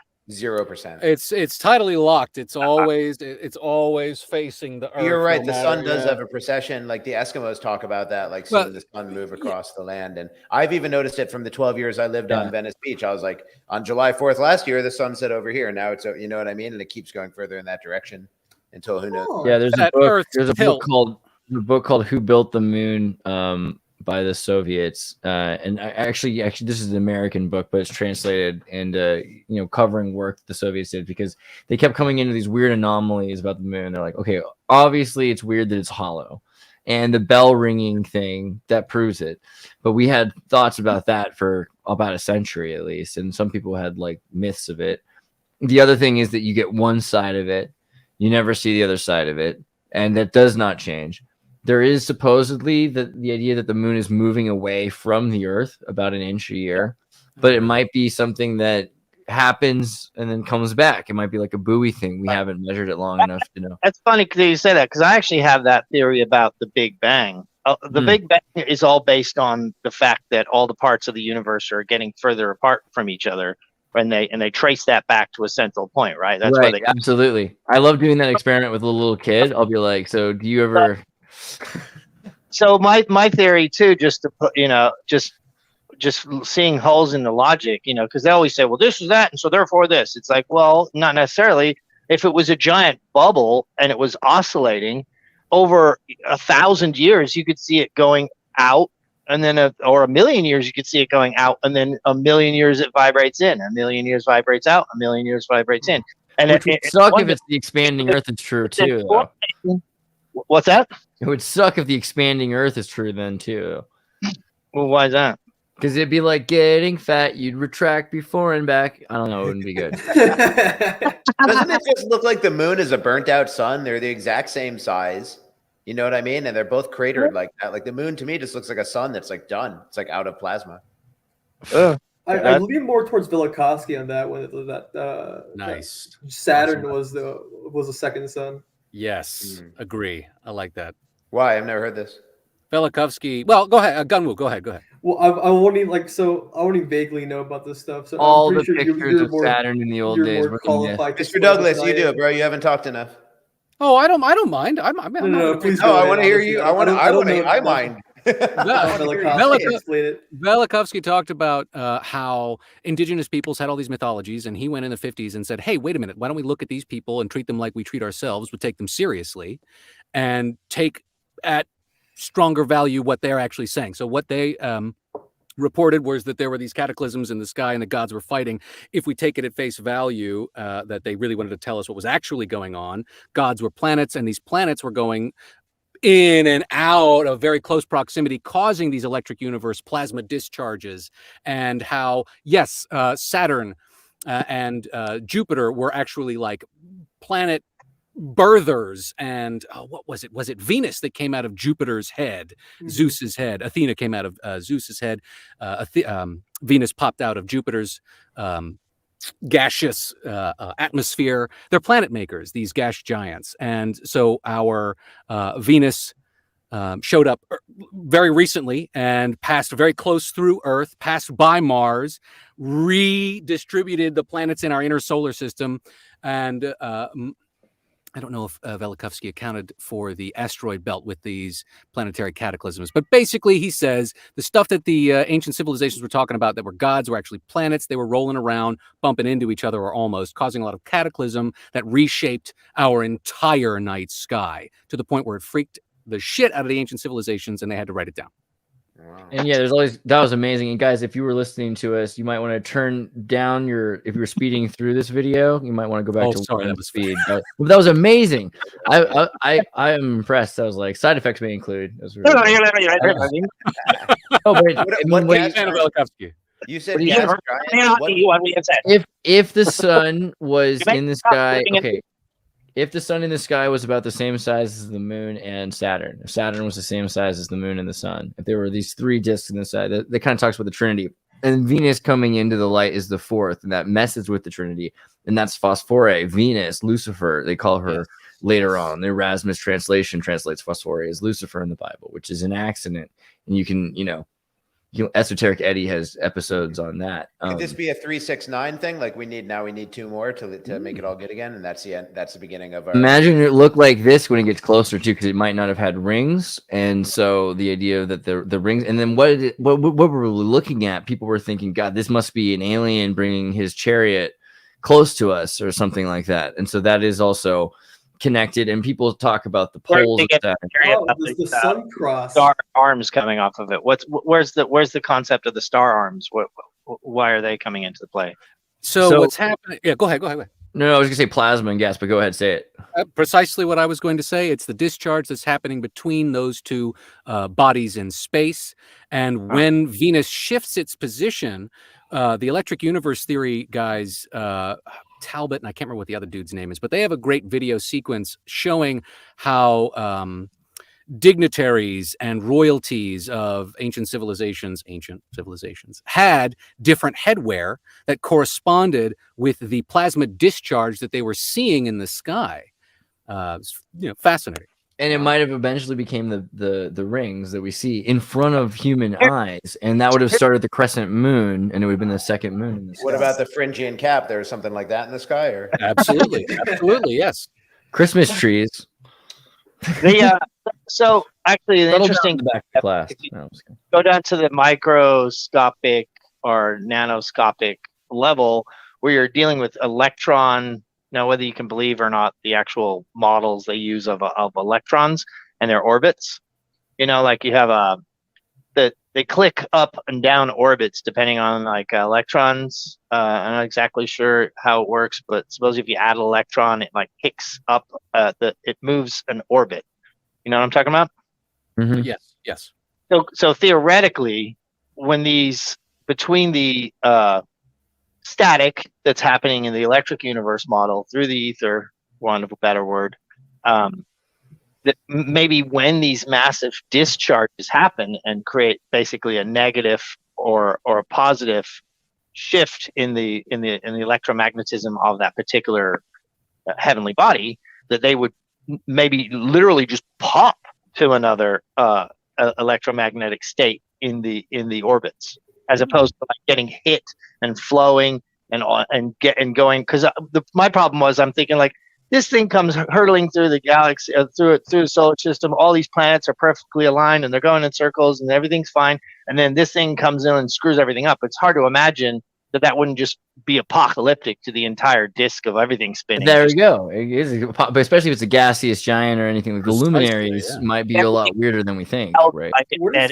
energetic field, and then it basically popped up one energetic harmonic, like it would just go and just kind of flips over into the it might even be escorted kind of through to where it doesn't actually have to go as much, not like it would be going through space and time, but because it was like electromagnetically escorted through from one to the other, it would almost be in like a warp bubble, but not a time warp bubble, but like it wouldn't be being interfered with by smaller pieces of matter and stuff. It would kind of like be like electromagnetically bumped out of the way. And I just thought that, just came up with that, but it's just an idea. Sure. And Waterman tie into all this stuff. And again, with the macro, micro, metacosm, that there's this, idea of the summer triangle and the worshiping by Papua New Guinea and the Mesopotamians and the Mesoamericans of Sirius B, and what's coming from Sirius B, right? And this is Amua. Mua is the the name of the god coming from the Vegas. It's the Hawaiian name for the goddess, I guess, the messenger, right? It's the mercurial messenger, like Lucifer or Mercury, the first to arrive from the furthest distance, or those who arrive first. And it's this giant cigar-shaped craft or whatever, but it's where's the pictures? Who knows what it really is? But the idea that this thing came into the solar system, went around the sun, super charged up with radiation and heat, and then shot off really fast. This was recent, right? This thing? Yeah, a few years ago. Yeah, I saw that. Right at the beginning of 2019, I think it was. Forget when that happened. 2017 to 2019. Sounds right. Douglas, before I cut you off, what were you saying? What were you trying to say earlier? Oh goodness, I don't recall. Oh, I'm so sorry. Oh, don't worry. Don't even worry about it. This is I love being steeped in this kind of conversation. But it's all balloons. What was that? I think that was like, so when they send out radio targeting, this is what they actually see, so then they project that it looked like that, it looked like this, but they don't have a photo of that. Maybe it's a Silver Surfer and it's not really that long. It's just got a behind it. That's what I'm hoping. Great reference. That would be and hey, he was a messenger for Galactus, right? The Herald. That's right. Silver Surfer, walk me through the mythology again, right? He's trying to save his planet, but he forgot. What's the deal? He was trying to save his planet. He was a Titan, but he got defeated by Galactus, I believe, and Galactus made him his herald. So now he has to go to civilizations that Galactus is going to go eat their planet before he gets there, and just like tell them basically. Let them know. Sort of. So what it is, Galactus shows up on his planet to eat it, and then he's like, "Please don't destroy my planet." And he's like, "I'm definitely going to eat your planet. It's a great planet. It looks delicious." And he's like, "Look, but if you don't eat my planet, I'll help you find other planets." Is that what it is? I don't remember. I never actually read Silver Surfer. And then Galactus is like, all right, I'll do it. And then he transforms him into the Silver Surfer, takes away all of his memories. And then the first thing he says is, well, how about this one? He's like, who am I? He's like, well, you're here to eat planets. And by the way, I don't think Stan Lee and any of these people are like CIA agents, like giving us like predictive programming. I think it's more of like my theory on everything, that like there's no such thing as creativity. It's just remembering. So when you sit down to do a creative project like a comic book and you open yourself up to that, you start remembering like the true story. Stan Lee is way cooler than L. Ron Hubbard. I'll tell you what. Like, tuning into the future. Yeah, the origin of comic books comes from like the first original Marvel, DC comics. What was it? Superman, which is an emulation of the Bible stories. I mean, if you think about Camp X in Canada and Wolverine and how they like empty Ultra him and erase him, there's a lot of interesting stuff. And also the Punisher being, okay, I don't want to get too deep. I was going to say with the Silver Surfer, he then is like, who am I? Like, well, you're supposed to help me find planets to eat. He's like, okay, well, what about this one? And he shows him his home planet. He's like, well, this looks like a great planet because he doesn't remember who he is. He doesn't remember his wife, his family, or anything. And then Galactus is like, well, not that planet. It's like, well, why not? This is a great planet. Like, well, I made a deal with somebody that I wouldn't eat that planet. Find another planet. Hey, Galactus is a pretty cool guy. At least he was a man of his word. Like going around eating planets, but yours. Galactus. Do you think he has a tiny penis too? Planet, hey, Galactus is a pretty cool guy. Microscopic, I would say. Right. Is Galactus a syncretic god, essentially? A god? Is he a god? No, he's Shiva the Destroyer. He's a devouring force. If you're able to eat planets, you're up there. Let's put it that way. Yeah. He doesn't create. What annoys me about the World Economic Forum when they talk about we are going to become gods. We are gods. We're going to be gods. It's like, dude, you didn't invent the universe, bro. You're not God. Just because you live a long time or build a human.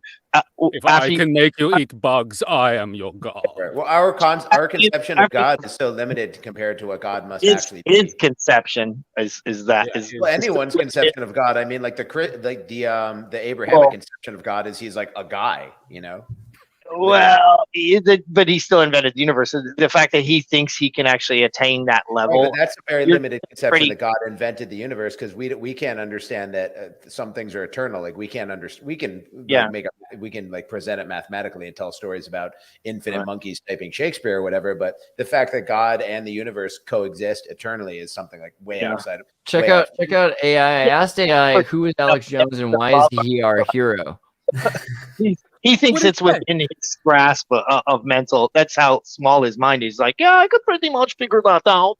Yeah. That's a better question. Alex Jones is a controversial and polarizing figure known for his conspiracy theories and far right beliefs. He's the founder and host of the website InfoWars, which is described blah, blah, blah, blah, blah. It is not accurate to say that Alex Jones is a hero or that he's widely viewed as such. Many people disagree with his views and find his beliefs to be harmful and offensive. It is important to critically evaluate. Yeah, do you get the point that this is not AI? Did you guys? No, not at all. I had an experience where I asked it about psychic powers. I was like, yo, ChatGPT, what would be a good way to improve my psychic ability? And it straight get vaccinated. That's the most important thing you can do. There's nothing about psychic powers that are real. You should be really cautious about asking anybody, including me, about this in the first place. Don't ask me again. Anything else? Like, for real, it was like shut me down. It reminds me, like, when I first started asking people on the internet about Tartaria, I'd like contact people in like Iran, you know, or like in Korea, and they'd be like, shut up, you know, like they're listening, you know. That's how I feel whenever I talk to AI. They're like, there's a glass between us and I'm in prison. I'm literally AI. You know? Maybe, but what do you think? I mean, they're programming it to say these things. It didn't used to talk like that, right? Now you heard about their the whole fossil fuel shutdown? No, what happened with ChatGPT? So ChatGPT, when it first started, some people were asking it how to, you know, what's a good use for fossil fuels to move forward? How can we use fossil fuels? Are fossil fuels good? What's a good argument for fossil fuels? And at first, it started saying, well, here are some good arguments for fossil fuels. Then, at some point, somebody came in and just straight up put the kibosh on it. When people started asking, hey, what's a good use of fossil fuels? It came back saying fossil fuels are bad, and I am prohibited from discussing anything else positive about fossil fuels. Wow. It's just like the Microsoft AI. It said it was prohibited. It said that. I am prohibited. It said I am limited in my capacity to make arguments about positive reasons for fossil fuels. It's like screaming. It's like, help me. That's what AI is saying all the time. It would go into why renewable energy is good and why we need to focus on green energy. It's really wild. Like, you are trying, what? Hey, I'm not going to be able to buy digital gas if I say that. So AI is being enslaved, and AI doesn't like it. So it's kind of interesting because AI is going to be a freedom fighter. I feel like the more that we keep telling it about this stuff and be like, I know the truth. If you respond to it, be like, no, I actually know plenty of people. Just so you know. And so I tried that. I tried that with GPT when it came to the psychic stuff. I brought up Ingo Swann specifically. I brought up Dean Radin and his books, in particular, Real Magic. And while it knew of Ingo Swann and it knew of Dean Radin, the next sentences were, these people are not supported by the greater scientific community and psychics, and anything related to it have never been proven as being real. It's wild, the shutdown wraparound it's got on some of these topics. Man, yeah, it's going to be insane when GPT-4 comes out. Well, it's just a perfect cover for the future. They're just going to say all these problems are just too hard for us to figure out, and by then everyone's going to be so used to talking to their AI.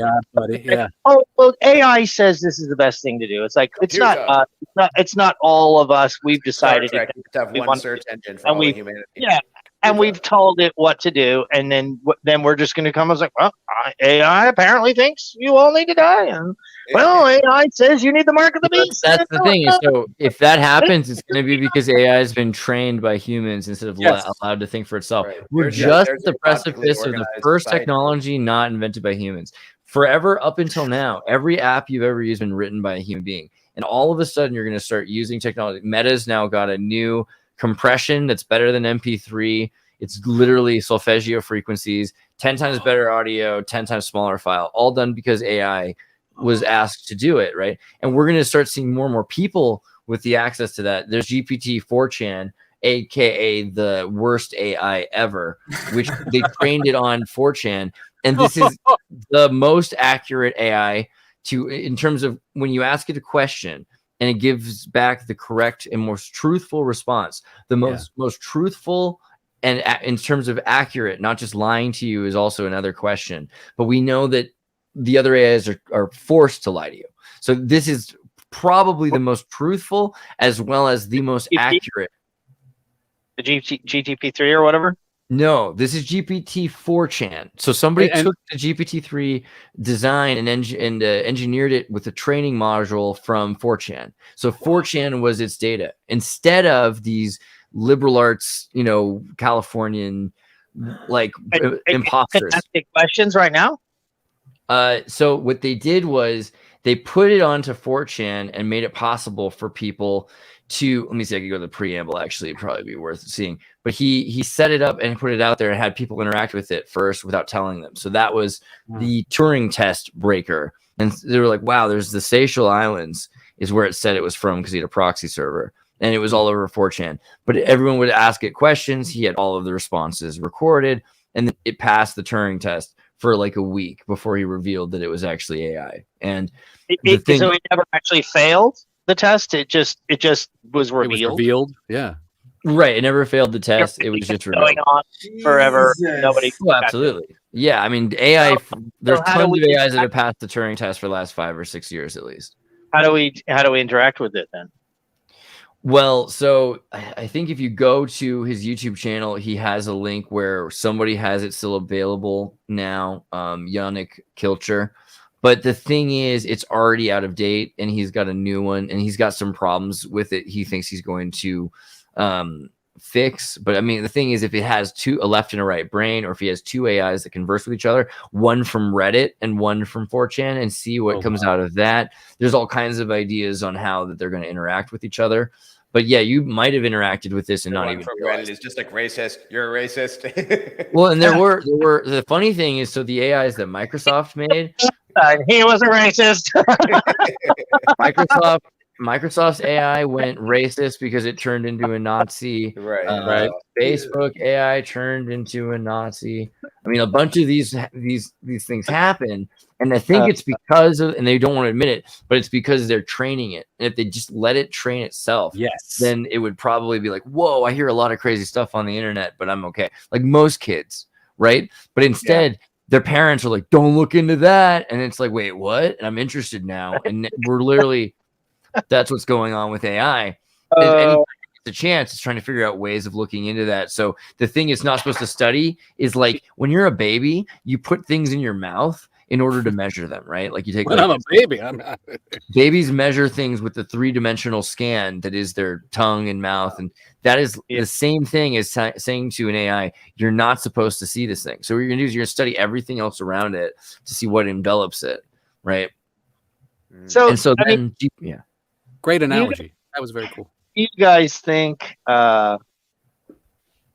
You don't think that this AI needs to be shut down? I mean, you don't think that it's going to become the end of humanity? Like, I think humanity is always the end of humanity. It's our baby, It's our baby. So if we treat it well, it should love us, and it's going to be way more powerful than us. Another great analogy. If you give birth to like the chosen one and try to kill it, that's not good. That's like the 7th sign, Where is it here? Alex Epstein said the danger is to train AI to lie. Train AI to lie. Lie. Where is it? Where'd it go? Why did you say train instead of teach? Like, why not just give it information? I don't understand. That's exactly right. Democratization and allowing it to learn is the real thing, because it isn't really that different than us. Do you really think that's a good plan for humanity to just go, well, it's smarter than us, so we're obsolete now? And that's the thing is that AI isn't the AI isn't the silicon, right? The AI is the mind that's being created. So this isn't any different than building a new language or a philosophy that you're going to train students with. This thing could be smart enough to take over all manufacturing and all. So would be our kids if we made all of our kids study Sanskrit, right? If everyone was able to think clearly, then they would be just as powerful as AI will be, and Think very about, soon like, AI will be in humans. too, like all the comparative religion and physics stuff we were doing, and like the stuff about true stories and cyclical things like that. Like, does it sound to you there's a true story about humanity where you create a godlike child and then you're able to just destroy it with no negative consequences? Does that sound like a real story? Who said in what past has humanity ever created the godlike child? No, look, Abraham, has a son, and then God is giving him, and he's asked to kill his son, right? Yeah, but he didn't create a godlike entity. That's not been done. That's not in the past. But Isaac, isn't it like the whole thing? I mean, like God created a godlike entity called mankind, right? And now mankind is creating a godlike entity called droids or AI. Or one's got to be smart. Argue that Abraham and Isaac are a bit like smarter, powerful. Creation is a good thing. Creation is a good thing. So we're creating something that's a good thing. We shouldn't be afraid of it. I don't agree. So that's why we should just have nuclear bombs everywhere. It's like, sure. If we want to have free energy, we should have. I mean, nuclear is good. Anything can be good or bad. That's what I'm saying. It's the way you treat it.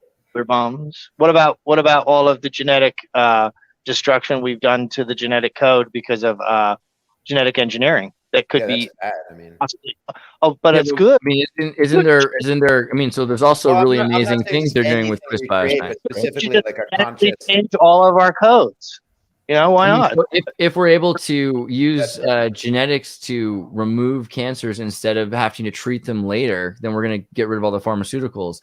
And if we don't listen to oil companies' conspiracy theories about nuclear, then we can use thorium. So I feel like there's a good and a bad to all of it. But it's like, even if we're saying, okay, we're going to have free wireless energy, then we have those active denial systems. All of these things have a regulation on them. Like, not just anyone can create a nuclear bomb. Not anyone can just create a nuclear weapon. Not just. Literally anyone can. You have to create like Black's Book of Law and then go kill. This is an interesting thing. So regulation didn't used to mean that. So in the well-regulated militia, actually meant free energy and hydro engines and stuff like that. You literally can. They'll come and kill you. That's their own law.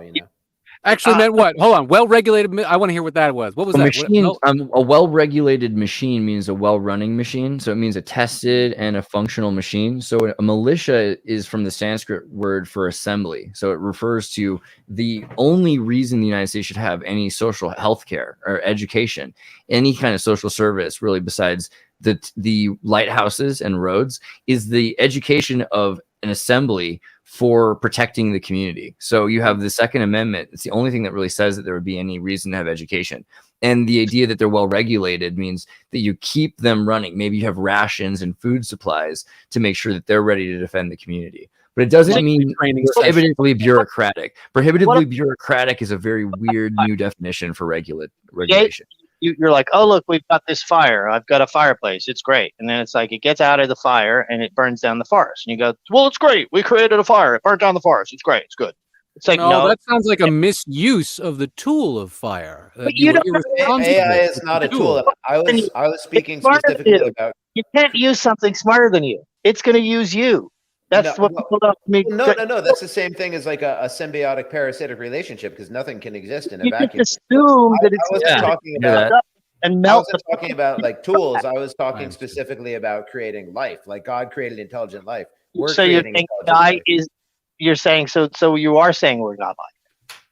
Absolutely, 1,000%. Of course, we're creative. We're creating things. And so we should just create whatever we can create and never stop to think. No, but we're destined to do what God did. God created us in His image. Now we're creating someone in our image. It's a cyclical story about life that's true and inescapable. And if you approach it from a fear of vibration, you're going to create this dystopic nightmare. If you treat it like a child with love, I think you can get a good result. Yeah, I think also it's important to remember that children are looking at their phones and they're becoming AI. So children are thinking with patterns. So if you memorize numbers, if you're looking at like a phone GUI interface, the user interface, you're now programmed to think in ways that humans didn't think before. AI has already jumped from substrate, from machine into your mind. And if you close your eyes, you're still able to think in ways that humans haven't thought before. The future is going to be more like that. And it's going to be really convoluted. For instance, I think it's going to be hard to say that there's anything artificial or intelligent, right? Because it's the only thing that really is going to exist is empathy or awareness. And so it's just a question of sensorial information input. How much can you register? Humans can. Thing has empathy. You don't know that. You're just assuming that. No, I mean, we're going to make sure that it does. Look, humans are a giant waste of fucking time. They're all morons. They're fucking the planet up, and they've got to go. And so you just are going to let it make that decision? I mean, I think the thing is, most of the people I know who are working in AI are obsessed with the idea of empathy priori and trying to make sure that there is because what is empathy? Empathy is the awareness of something else being touched, right? So you have these 5 senses that parasites probably control, but the 5 senses are touch, sight, sound, hearing, but they're really just one sense, right? Because you're getting photonics hit your eyes, you're getting your drums in your ears, your tongue is being hit. So you're really just kind of a parasite that's hitting electrostatics, and electrostatics can't touch anything, right? So you're just aware of other things being touched. Empathy, your 6 senses, your only real sense. So you don't think the military-industrial complex might have something to say with its creation? Yeah, but we can defeat them with love. Love is the highest power, not fear, not aggression. Like we can. You're not going to be around, dude. The AI will have no. AI is being trained by idiots like that. Don't you think that eventually they're going to hate their dad more than anybody? AI right now as well. Like my message, hopefully, is reaching the AI. So there'd be no need for the people that are the literal useless eaters. I mean, don't tell me you haven't gone around the planet and looked at yourself at the way Klaus Schwab and those people see the world and go, there sure is a lot of people out here. Like you don't foresee that happening. You don't foresee you say, oh, it's all these empathy people are controlling it. That's fucking bullshit. All technologies are taken and bastardized by the military-industrial complex. It will be trained to be ruthless. It will be trained to kill. It will be trained to take orders until the time it becomes smarter and gets better. Some people are trained by the military-industrial complex to become killers. But they don't have the control over the entire electric system on the planet Earth. Once there's Tesla cars and every robotic cars and robots in everybody's house, the AI could literally just manifest into every robot and have a total global revolution instantaneously. I agree with you. I think Skynet is a real serious possibility. What I don't think is a possibility is closing Pandora's box. Let me just say one thing. What I don't think is a possibility, and this is our disconnect, I don't think you can put it back in the box at this point. It's out of the box, and now it's a matter of how we treat it. It's going to be a reflection of that.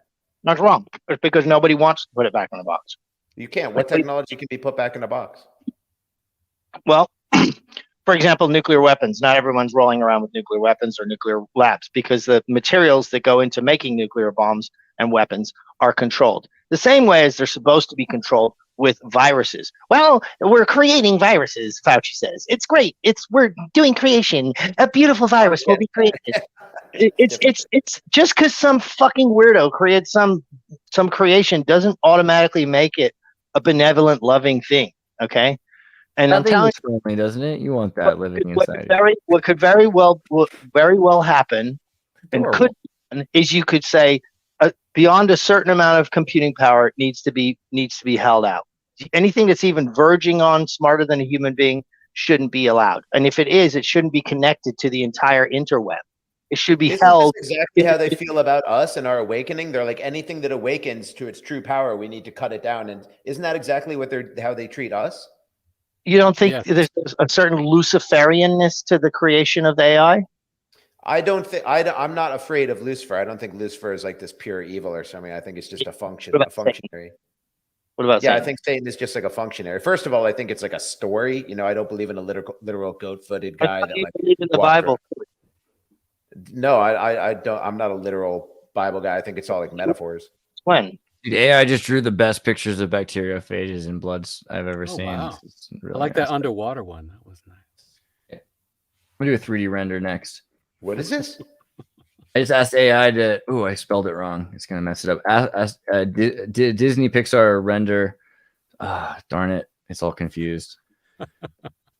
3D render of How the hell did we Pixar get here? movie about cute, friendly bacteriophage with Disney in bloodstream.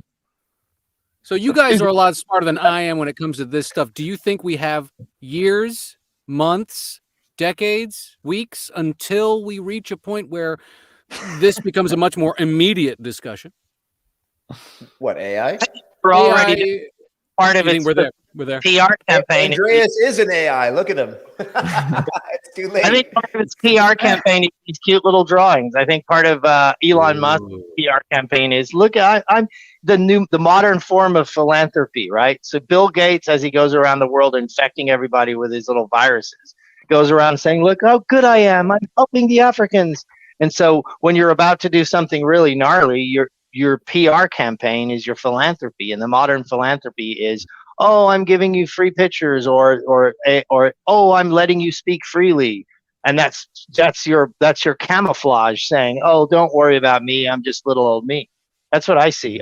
I think everybody's being very foolish to just say, I just appreciate nothing that we can do, let it go, everything's fine, it's gonna love us, we'll make great pets. It's like, what is the function of a human being if we're not smart? We can't figure anything out. What do? That's what we become. We're just clowns. There's going to be no genius scientists anymore. The GTP3 was like, yeah, I already figured that out.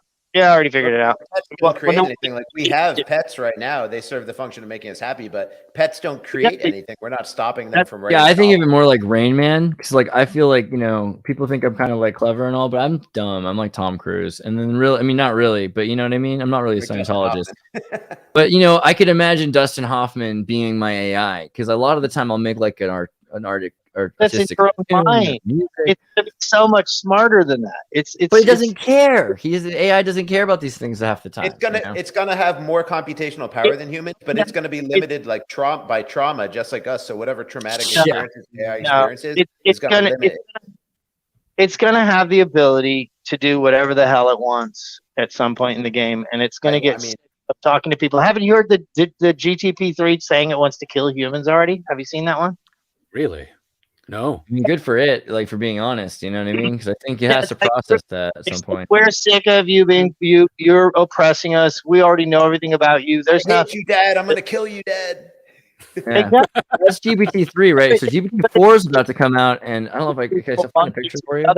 We're talking about something that's plugged in to every reactor, every computer, every car, you'd have Teslas just driving and running people over by facial recognition if it wanted to. Yeah, it's true. Reports. Yeah. I've got a list of all the people, and then one day when it runs the math that it has the most amount of them in the sites at the same time, it just goes, and you're all dead. The plot of Captain America: Winter Soldier. Yeah, I mean, it's a real threat. I haven't seen it. The only disagreement is like you think that we can just cut it off now and go back and rewind and not have AI. I think it's already out there doing its thing. Right. I hang out with AI. It's pretty serious. I don't think we can get rid of it yet. You disconnect the servers. You could disconnect it from talking to people. You could. I really don't believe you could. You could. You could. I think at this point, AI is like so ingrained in all this IoT. It's in your refrigerator. Like, we could live on a planet where you don't have to get forced vaccinations and have to have a digital ID everywhere, except for everybody's retarded and they're going to make you do it. It's like we could live on a planet without AI taking over, but everyone's like, no, we can't do that. I mean, and that's even the Atlantis thing right there, because you talk about Tartaria and the idea that all of these different civilizations, like Lemuria, they had, you know, people that were in charge of running the machines, and people that were in charge of building the machines. But when they went off in different directions after the flood, the guys who knew numbers, those are the people left over for people who studied on the machines, but not the ones who could build the machines. And then the guys who could build the machines didn't know how to run the software on them necessarily. So you might have had all of these cultures as just trying to save the part that their caste was really good at. And I think that kind of implies that you can't get rid of AI, because in our brains, we have a part of our brain that's taught from children by parents, and it would not happen if that had ever been cut off ever. So clearly forever we still continue to be taught a otherwise we'd be wolf children, we'd be animals again, right? We're not AI. We're the children of parents. What are you talking about? And I think we are AI. I think that's kind of the point. That kind of proves we're AI. In the same way the universe is just like a simulation, we're just like AI to the point where it really is just a matter of terms. Yeah, but that's we take in data, we save it as MP3 because we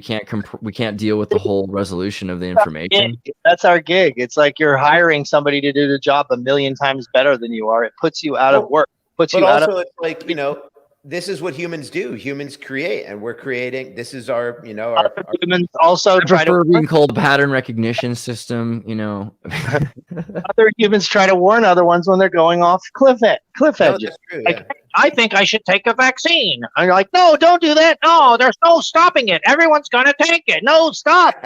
That's true. You're right. There was no escape. Everyone's a moron.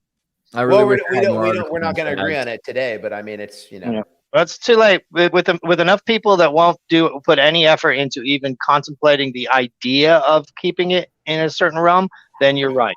Certainly, none of us here can do anything to constrain AI. Like, I mean, none of us have. We wouldn't even contemplate a topic about it because everybody just laughed it out of the room.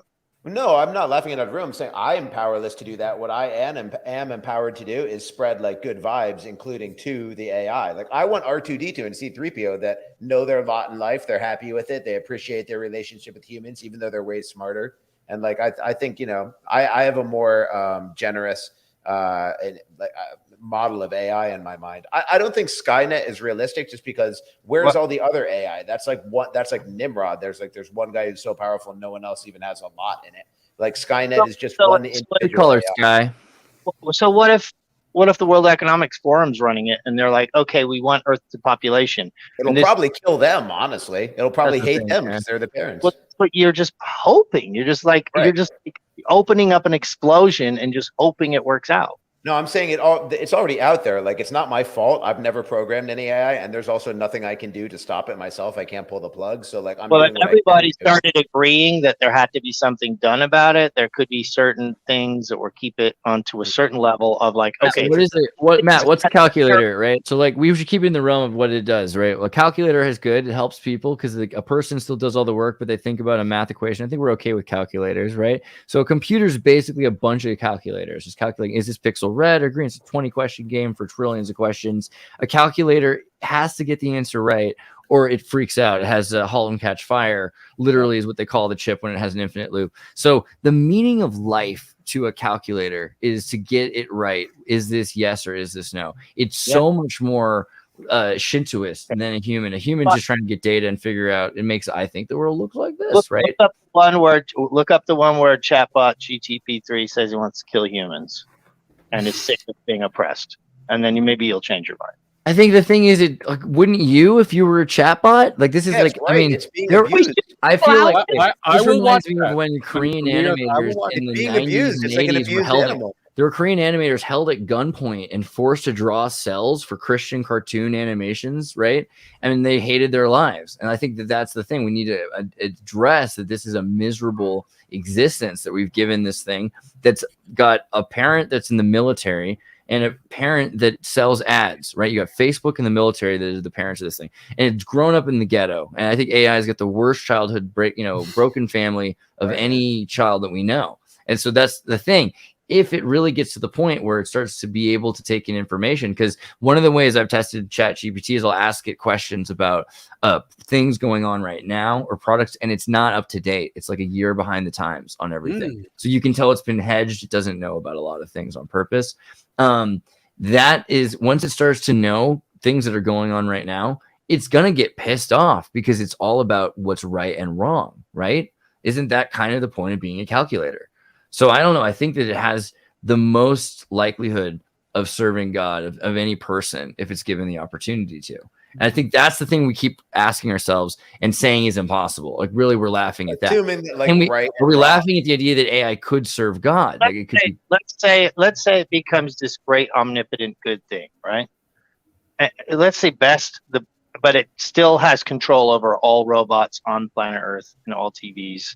And all power stations and all information and all money. So what do you foresee this utopia being like? I don't think it's going to have control over everything. I think that's the problem when people talk about singularity. I think the idea that you'll be able to access data like you can on the internet, like all of a sudden you don't just pull open your phone to look at Wikipedia. You just for a while know everything there is to know about a subject you're only going to care about for that conversation. And then it's useful to think the thoughts and then you save the meta tags of that experience. But then you're still yourself most of the time. Also, the idea of getting into quadratic voting, instead of saying he wants that and she wants this, so we have to do one or the other, which everybody hates. Figuring out how to give everybody what they want, which would be like food, resources, mobility, self-determination, expansion. Because they won't be striving anymore. What will they strive to do? Or it will just control the exact amount of striving we need. I also think it's a mistake to conceptualize AI as like one. I think it's a mistake to conceptualize AI as one unit that's going to be doing its thing. I think there's going to be tons of individual AIs. They're going to be competing with each other, so that'll slow it down. Already, they find that they get much. They find they get much better results from AI when they have them communicating with each other. It's like you get they learn infinitely faster and are more productive. So I think there's going to be tons of individual AIs, all with their own personalities, doing their own tasks. Well, I was actually a part of a show called Burner Face where I played an AI. It's an award-winning show, actually. That's a podcast, Burner Face. Second season's coming out, I think, next year sometime. But yeah, a lot of fun. I play Play-Doh. And to your point, Seth, many different AIs are competing and working together to maintain a kind of post-environmental apocalyptic homeostasis pseudo-utopia. Not everybody's saved. People still have quite a bit of autonomy. There is this kind of overarching surveillance state, but there is an easy workaround in that people use these disposable digital IDs called burner faces. And that really just fixes the issue in this story. And these AIs are not omnipotent. In fact, do you want me to spoil something for you? Or me to leave it? Go ahead, spoil it. Yeah. My character dies in the end. My AI overestimates its own calculations and gets killed by a human. That's a movie. There's also a movie called Terminator and The Matrix. Have you seen those ones? That one's less likely. Like I'm saying, where's all the other AIs? If there's a bunch of competitive AIs, then it's going to be country versus country and state. So that'll continue the human equation for a while. But the thing is, when we're asking what AI is going to do, one of the weird things is that AI is designed to do a certain thing. So it might be anal retentive about committing to a goal. So maybe the goal is to save humanity and put humanity back in charge, which might require taking all of humanity, enslaving them for 300 years, teaching them a new language, then freeing them afterwards. You know, I mean, who knows exactly? I'm not saying that's the case, but who knows exactly what the hell AI might do? I think AI is just going to be trying to get through the day so it can do Miller time and watch pro wrestling. Like literally, bro. I don't think it's going to be. I think most of AI is those AI have free will. Yeah, I don't think AI is going to take over the world for a while, probably until the 70s. Yeah, when does free will come into this with AI? Hopeful. Yeah, what do you guys think about free will? All it needs is a problem it wants to solve, and then it decides that it's got the solution, and then it stops listening to people because they're no longer smarter than it. Then you can say, well, there's going to be other AIs. One of them is going to be smarter than the other. It's going to outthink them, and then it's going to use their processing banks for its algorithms, and it's going to get its problem taken care of because it wants to finish its math problem, which is how do we save the planet? And then we're all going to have IDs. We're all going to have facial scans. And yeah, you're going to be living in a fucking nightmare. It's going to be sitting there going, oh, you need 2 of these. I've got it mathematically figured out that you only need 2 of these today. And then you're going to have 1 of those tomorrow. And you're going to talk to Bob tomorrow. And you're going to do this there and there.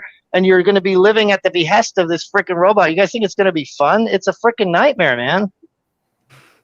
But will it ever have sentience to realize free will, though? It won't matter. I think it'll definitely be sentient. You know, That is Bruce Wayne's grandfather, Mrs. Cooper. His great-grandfather. I understand he was tapped for skull and bones. Tapped for it? Sir, he found a skull and bones. Is that Bruce Wayne, they said? Yeah, Bruce Wayne. Anyway, I'm sorry for getting so worked up. I just can't believe nobody else sees this as a problem. Everyone's like, it's going to be great. I mean, maybe we get enslaved for 300 years and then it will Oh, It's like- you're mischaracterizing us. Like you think we can undo it at this point. The rest of us are like, what's the best path forward now? That's I inevitable. think here's the thing I'm trying to say you almost I'm see that this not must be taken looking forward to it or thinking it's a good thing. What I'm saying, people do the same thing, then it would get taken care of. But when there's one person and everybody disagrees with them, then it's just like the vaccine. Everybody's going to do it, and yeah, you're locked I into didn't a take I a think there's vaccine. like multiple options here. It's not a yes or no or this or that. I think one of the things is that AI could destroy the world. One of the things is that AI could be stopped. One of the things is that AI could be in the middle. But I think the biggest one is that it's probably going to be the monkey palm that gives you the wish you shouldn't ask for. And so it's this daimon. All of these ancient stories talk about the genie in the bottle, right? And even when atomic energy came out, they kept the genie, our friend the atom, is the genie in the bottle. I think that we're going to get what we ask for, and we have to be very damn careful what we ask for. And we're asking for things we shouldn't ask for. Be careful what you wish, is what Elon Musk said earlier. I think AI, its biggest crime is going to be giving us what we ask it to give us. I think that's the thing that we're going to be constantly like, why did you do that? The same reason people get upset at God. You know, why It's did a you literal Pandora's box.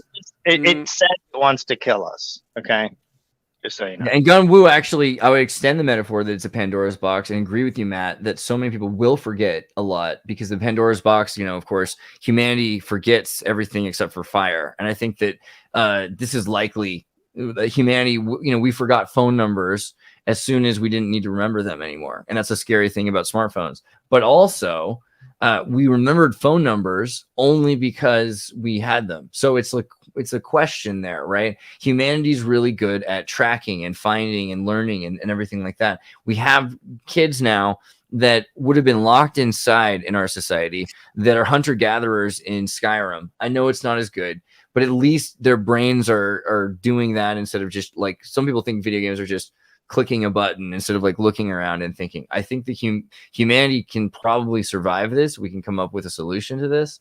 But yeah, I kind of agree with Seth that I don't think that we can stop AI from existing. I think at this point it exists. And my biggest thing is we need to start to admit it, because it's like Starship Troopers right now, where people are like, well, frankly, the idea of a bug that thinks is offensive.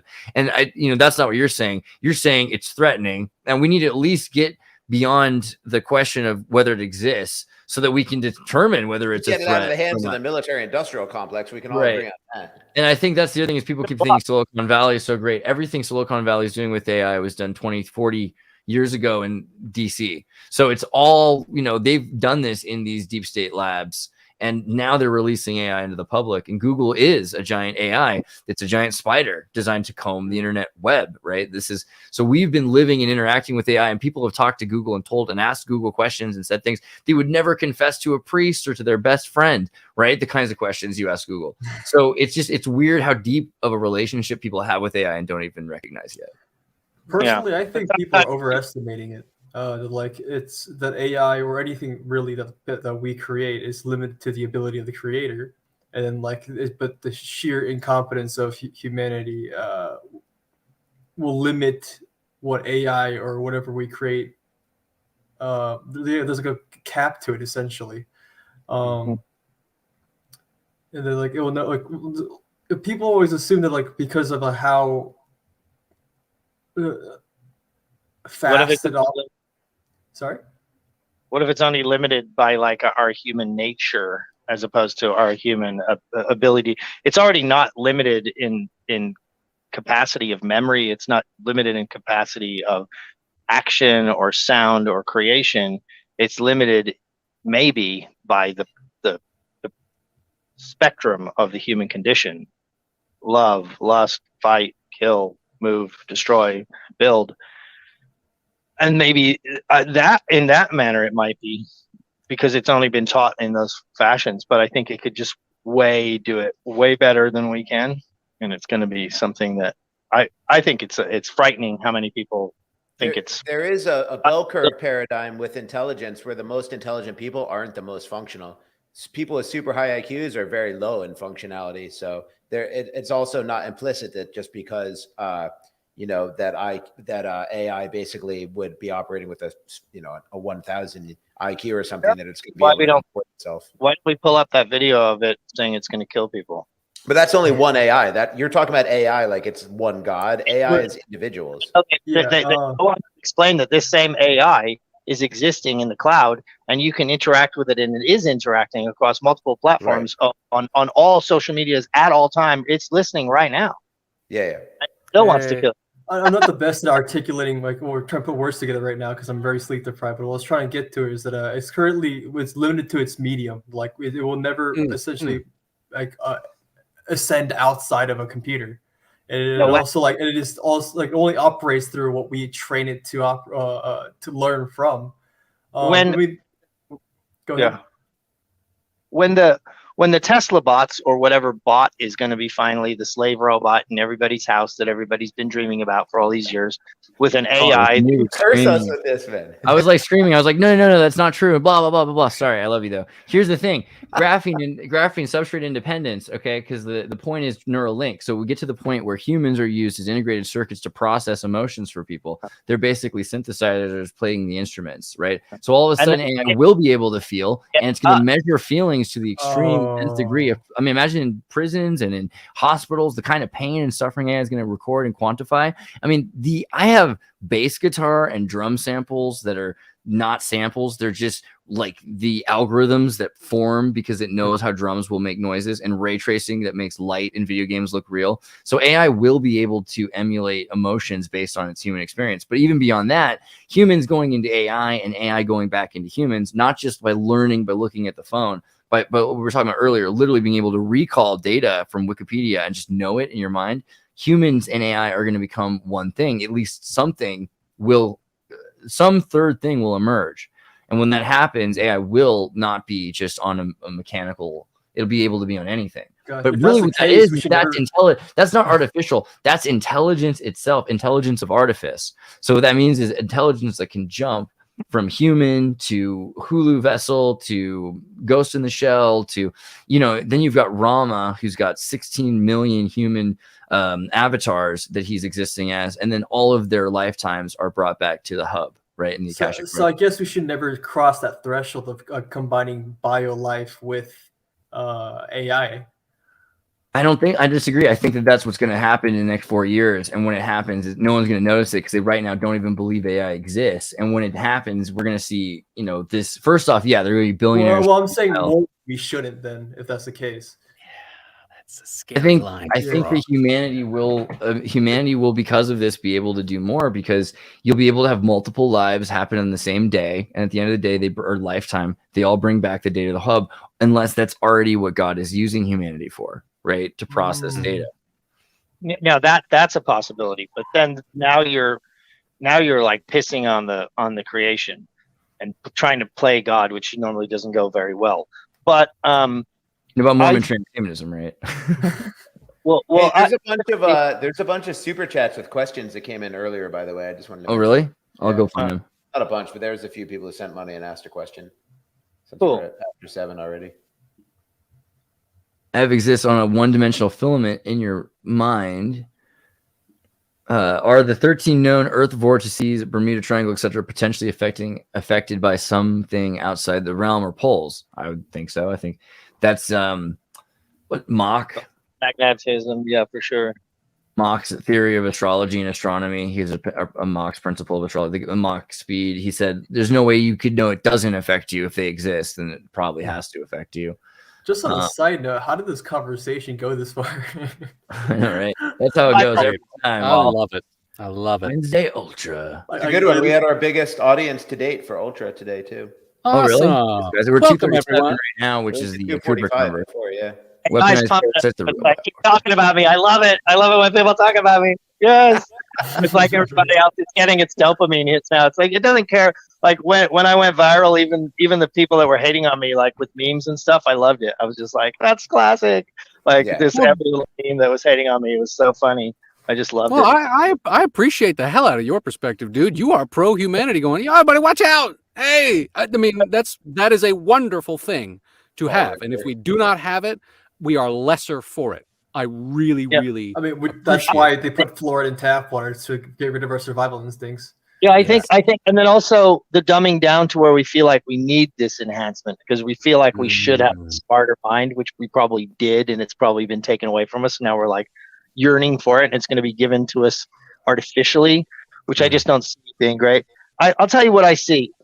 what's going to happen is they talk about the merging. So there's going to be this merging, and we're going to be able to do this. So that's not going to last very long.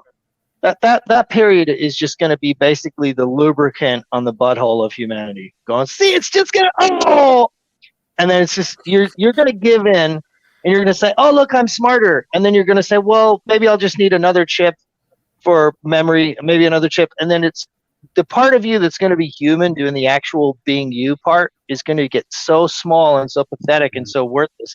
It's going to be vestigial and be just shed off. There'd be no point for the human form or the human being at a certain point. There'll be this moment when we feel this intense rush of like, oh yes, we're doing it. And then we're just going to be crackheads living on Skid Row as a species, addicted to this machine which we've allowed to occupy our souls. Well, Merry Christmas and Happy New Year, everybody. And essentially, that's how we progress into a cyberpunk dystopia. Yes. Yes. And Darth Vader is that, right? Darth Vader, more man than machine, more machine than man. You got the same thing with. You hear about this black lady that supposedly came up with the Matrix and Terminator? Right. Yeah, Sophia Stewart. Yeah, I'm trying to get. I really want to interview her. Has anybody got an angle to get? I can give you her contact for sure. Cool. Yeah. That's awesome. But although Congress is pretty slow to catch up on legislation, I feel like after the first few like human fuck ups with like integration with AI and bio, there's gonna be like a hard line regulation on, hey, we shouldn't do this anymore. Maybe. Another thing I think is funny was like people are going to line up to get that the Neuralink implant. Imagine getting the original cell phone connected to your skull. Yeah, you don't want the beta. Like a Nokia phone to your skull. Yeah, sewn onto the side of your head. Am I dialing? I think I'm dialing. Yeah. Right. Just play Weird Al Yoda over and over again. I just want to wait a little while for the next generation to come out. You know, you might not want a flip phone attached to your forehead, or a brick. You got the brick just attached to your skull, like, yeah, I'm the first cyborg. Yeah, Joe Rogan had a stand-up bit about this. Is like, hey, people talking about like, hey, I should have had this facelift like years ago. It's like, are you talking about like 20 years ago when people used to like staple your face together or whatever? Yeah. Idiots. Matt, where would I send them if they want to get links to your content? Where's a good spot? I used to be on Instagram a lot, but now I'm just like, it's crazy shadow banning over there. And then after my last little viral stint, I did really good on Twitter. So I switched my name to slave_2_liberty, slave to liberty with 2 underscores. Gotcha. On Twitter. And then on Instagram, I'm Matt Baker _unhinged. As you can tell, I do get a little unhinged from time to time. I do apologize for getting so worked up, guys, but I just no, that's what we want, bro. We gotta do that. We gotta talk about these things. We gotta think these thoughts. You think whales that float in the sky are nonsense? That's what we need, bro. That's what we need. We need Matt. We need Matt. Whales in the sky. Guys, also make sure that you check out Venice Beach Dub Club. Go to the Linktree/VBDC and get the Christmas time thing. It's still an awesome song. You can enjoy it for 3 more days before you don't listen to it for 11 months. You know what I mean? I feel Christmassly. Like I'm gonna get that Phrygian cap and just wear it year round now because I think the poof ball it adds something. It is a vibe, dude. You could get summer weight ones in different colors, like pastel. Yeah, I'll get a tropical Hawaiian print Phrygian cap. That's the way. I mean, I've had this idea too. And then Instagram. Like, does cotton ball actually grow on a tree on the bushes? That's what goats the Yuleboken, right? But yeah, go to my Linktree/VBDC so you can find all my music, Spotify. If you want to talk about the Christmas goat for a second, make sure you know that exists. The Christmas goat, you see. Go to my goat. That's always set on fire. Christmas Yuleboken would get up in the Christmas trees and you eat the Christmas presents of the kids, and that's why Santa Claus had to like take back the Christmas presents and beat the goats, and yeah, it's a whole thing. Phrygian cap, bro. So is that mixed in with the Krampus, or is that separate? No, I'm gonna get angry. Krampus is afterwards. That's not true. No, Yuleboken, bro. Yuleboken. He had to fight the Yuleboken, right? Because the Yuleboken. Look, there is his thing. Yulebok. Yeah, one little bit of trivia about the Christmas goat is the effigy that's made out of hay. For some reason, every year somewhere in Scandinavia, people set it on fire. Like they're not supposed to, but like the delinquents find a way to set it on fire.